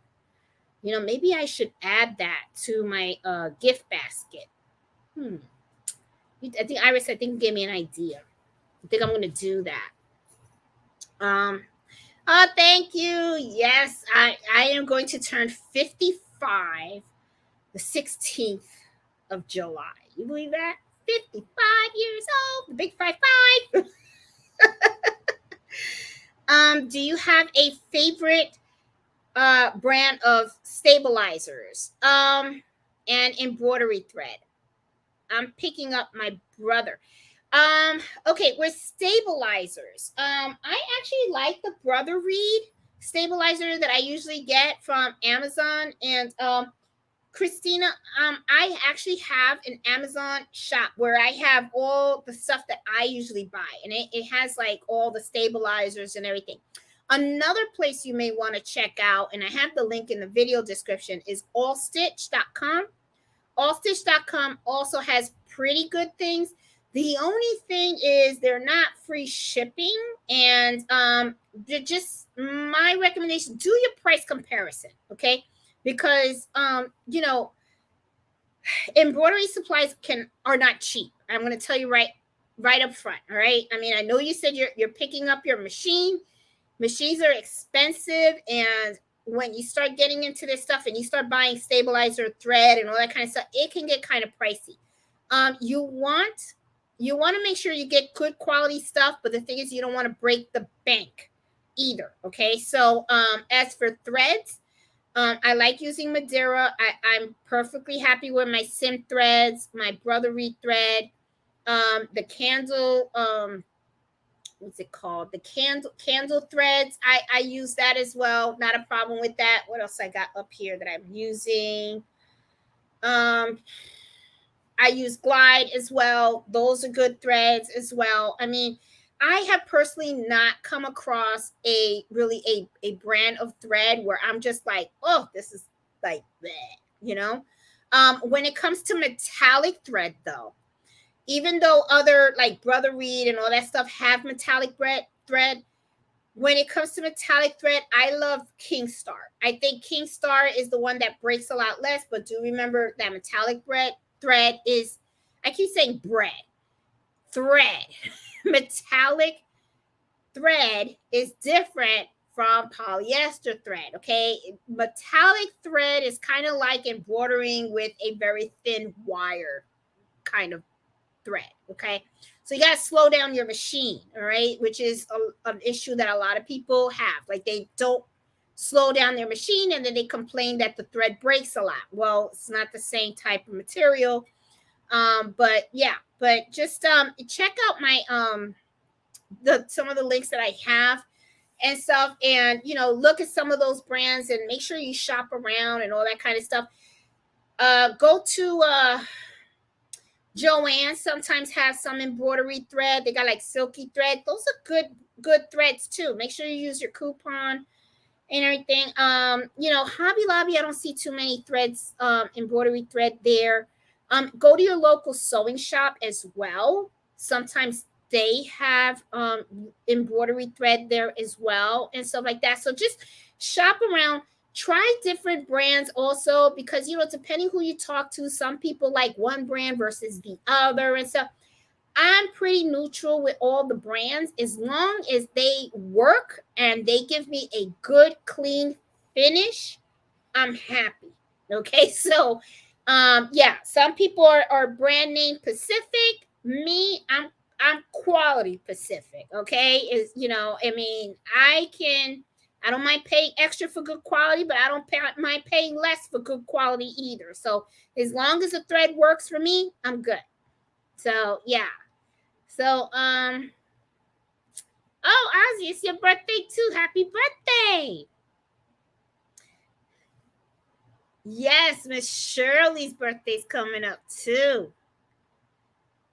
Lot of July babies. A lot of July babies. What font did you use? Oh, I didn't make this shirt, Miss Bat, base chick. This shirt was made to me by Miss Banks. This was a gift. This was actually a gift and stuff. They work just like the fast frames. Oh, okay. Yeah, I don't have the Dookie Easy frames and stuff. Hey, pretty eyes, how are you? Hey, Pamela. Hey, Monica. Oh, I'm glad that you like the videos and stuff. Oh, thanks, Karen. Hey, Patricia. Hey, Marlene. How you doing? Oh, you're gonna have knee surgery. Oh, good luck with that. Good luck with that. Get better soon. Hey, Sarah, how are you? Welcome. Let's see. See, I think the gray blanket would look beautiful with navy blue stitching. It may, I have to, you know what? I think you're right, Latoya Yo, because that would pop. That would pop. So, I bet you these blankets would probably, you're right, with navy blue on here, just the name. You don't even have to put a design, just put the name. Nice, simple touch. I like that idea. I like that. I did not even think about that's a really, you're right. Navy blue. I'm gonna give it a shot. I gotta give it a shot. That would look really, really cute. Peggy Stitch Eraser is my friend. It's my friend too. Let me tell you, the Peggy Stitch Eraser. Oh my god, that saved me so many times. Awesome. I have the 8.5, 8 by 9 mighty hoop. Yep, that's the one I use. That's actually the one that I use for my blankets. Unless I have like a long name or something like that, then I'll pull out the 8 by 13. But the 8 by 9 works just as good. Do you know if Pellon has an equivalent to the no-show mesh? I do not know the answer to that, Vicky. I don't know. What I would do, Vicky, if I were you, is I would go to Joann's and look at the rack where they have their stabilizers. Sometimes in the rack they have like a little swak. I don't know. I know it's not swak, but it's like they have all like little sheets of the different stabilizers with the names and the numbers on them. And I would probably ask them if they have something close to no show mesh. And I bet you they probably do.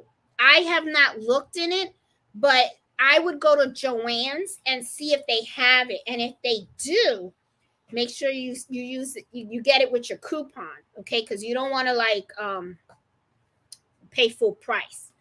It's the yeah. So that's what I would do, Vicky. Where'd you get the Noah Arts design? I got them from let me write down so that way I can put the links in the video. I know you and then you want the Noah Arts. I can put all this information in the video description so you guys can get the design and stuff. I'll put that in the video description. Marsha. Hey Jeanette, finally making it. Hey Debbie, you've inspired me to do for the family Christian. Thank you for being so responsive. Oh, you're welcome, Debbie. No problem. I'm glad I was able to help.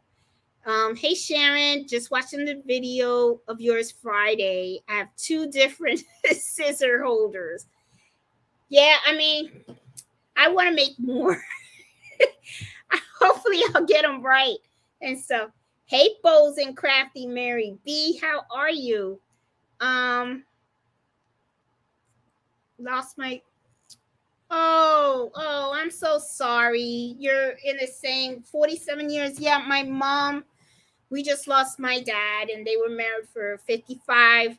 I'm so sorry for your loss. And it is hard. It's hard. I know it's hard, Miss Bowles, but stay there strong. And one of the things that I tell my mom, because today I talked to her and she was saying, she really misses him. He's an angel now. So just think of that. Your husband is now an angel and he's watching over you and stuff, And yeah, but it's gonna be hard. I know that, but it's gonna get easier as time goes on. Just focus on the good. Okay. It's a onesie. I know, Debbie. I know. Everybody calls it a onesie. And we have gotten so conditioned to call that. But the lady's right. You can it is a copyrighted term, which I was kind of like, wow. So it's like now you can copyright anything. You can copyright so many. It's amazing to me. Let me see. What is her Facebook name? Oh, I don't know who you're talking. If you're asking about our Facebook group is called Embroidery Happy Hour Adventures, and the link to the Facebook group is in the video description. Okay. Oh, it is by Gerber in the U.S. Debbie, yes. Well, yeah, and this is Gerber. So I officially did say right. This is onesie because this is a Gerber one. However, the Carter, I don't think has the trademark. So the Carter, I have to stand corrected, I believe is the bodysuit. Yeah. So let's see, Sharon.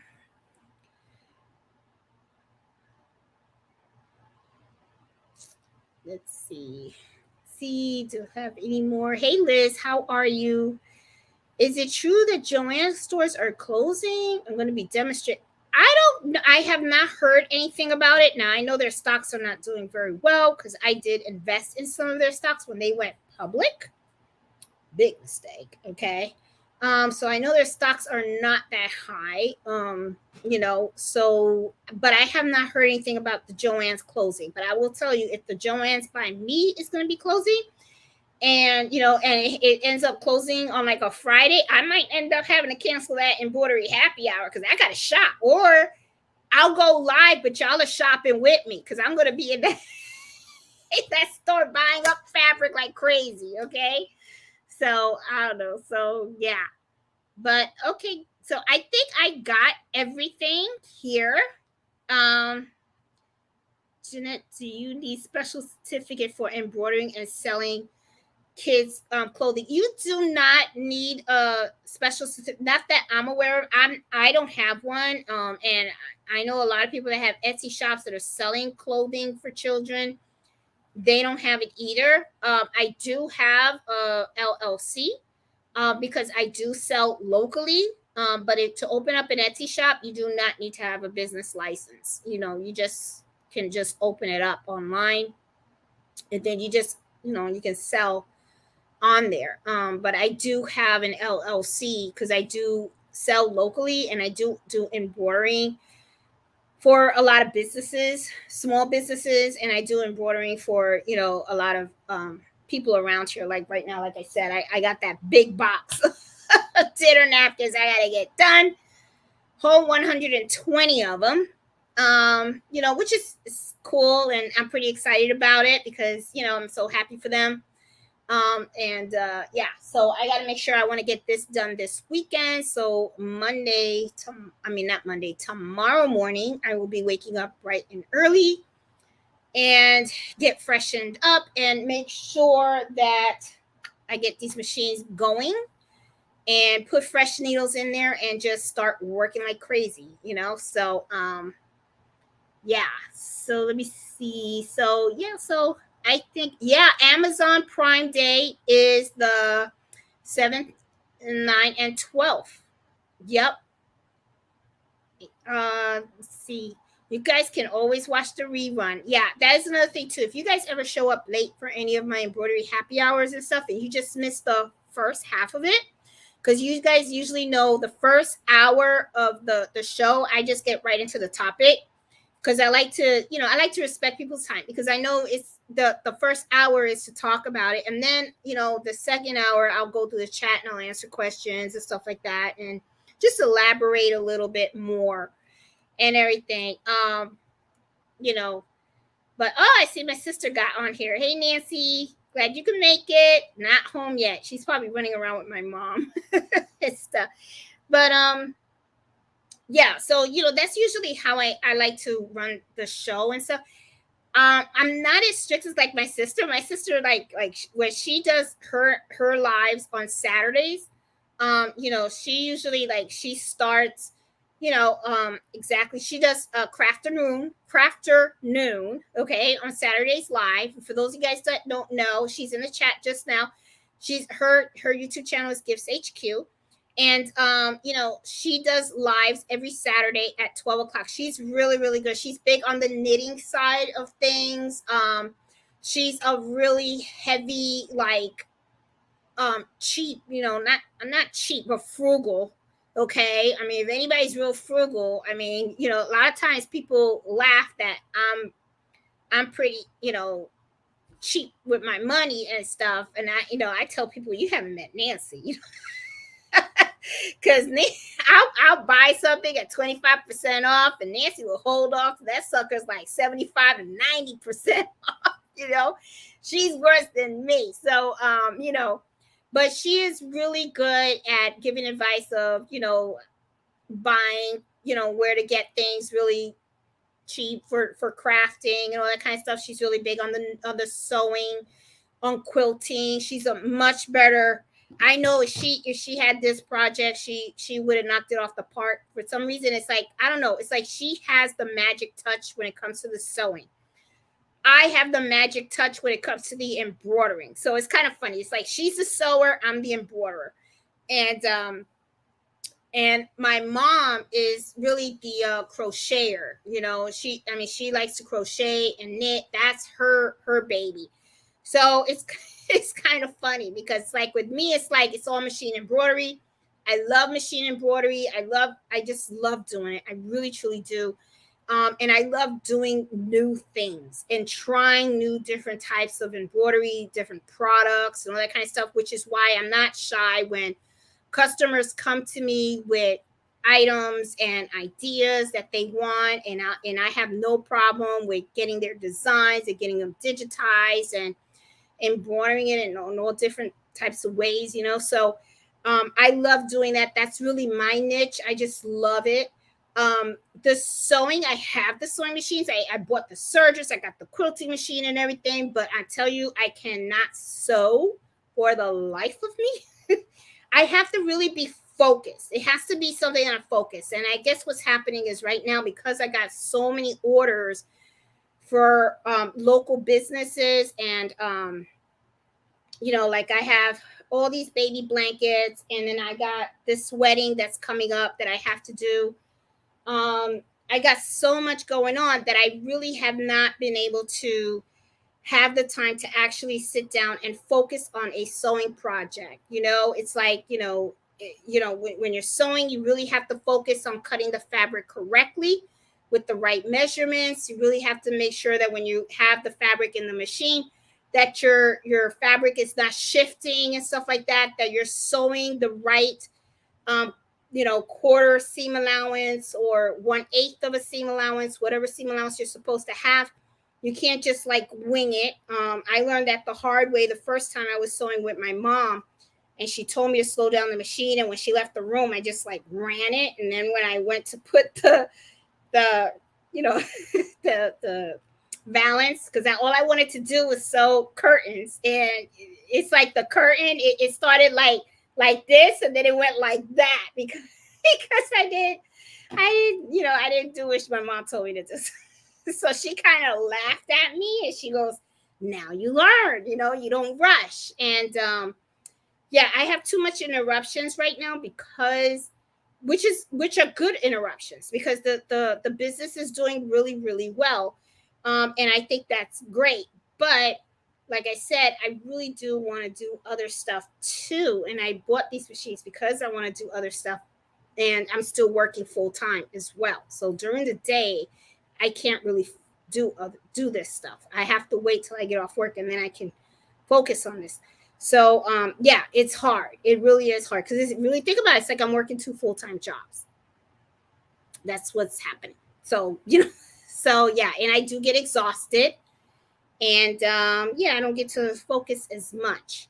And when I do have free time, one of the things that I have been doing is I've been going swimming.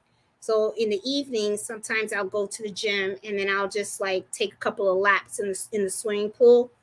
And I like doing that. I don't know why. When you get under the water, it just feels so soothing. So that's my my relaxation time. So I don't know. But anyway, so guys, I am going to leave you, because we are on 2 hours and going on 2 hours and a half, actually. And I really hope you really liked the ideas that I kind of shared with you with the baby items. I had hoped that I had more to show you guys. I was hoping to have some onesies and all that kind of stuff. But like I said, I do have to make that gift basket for a friend of mine. And as I make that gift basket, I'm going to make sure that I actually videotape the process when I do the baby onesie so you guys can see. I'm going to do a heirloom blanket for her, which is going to have a embroidery design along with applique design on it as well. And that's going to be a first for me. And that's going to be a blanket that's going to take double hooping. I'm not going to be able to just hoop it once. It's going to be something that, oh, I won oh, congratulations, Sarah. Shoot, that's a good prize to win, the 1900. I love my 1900 and stuff. So enjoy that machine. So, so yeah, I'm definitely going to videotape that for the simple fact that it's a different, you know, when you hoop something once and you embroider it, it's a little simple. But when you are double hooping an item, it can be a little tricky. So you know, I use templates for that, and I'm going to videotape that so that you guys can see how that works.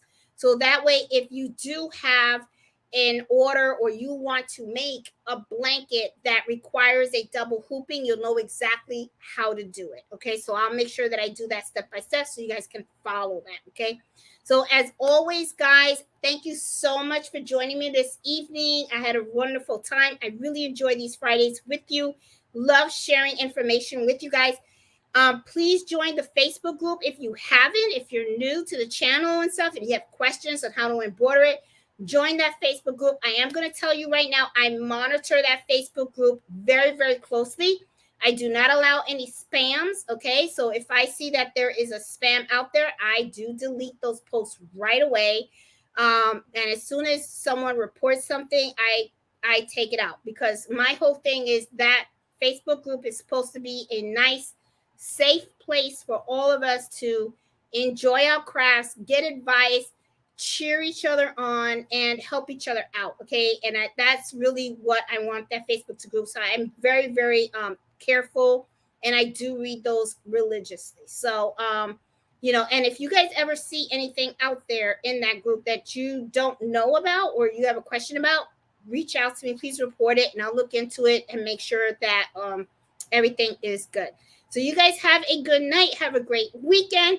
Happy sewing and happy embroidering. You guys take care. Bye.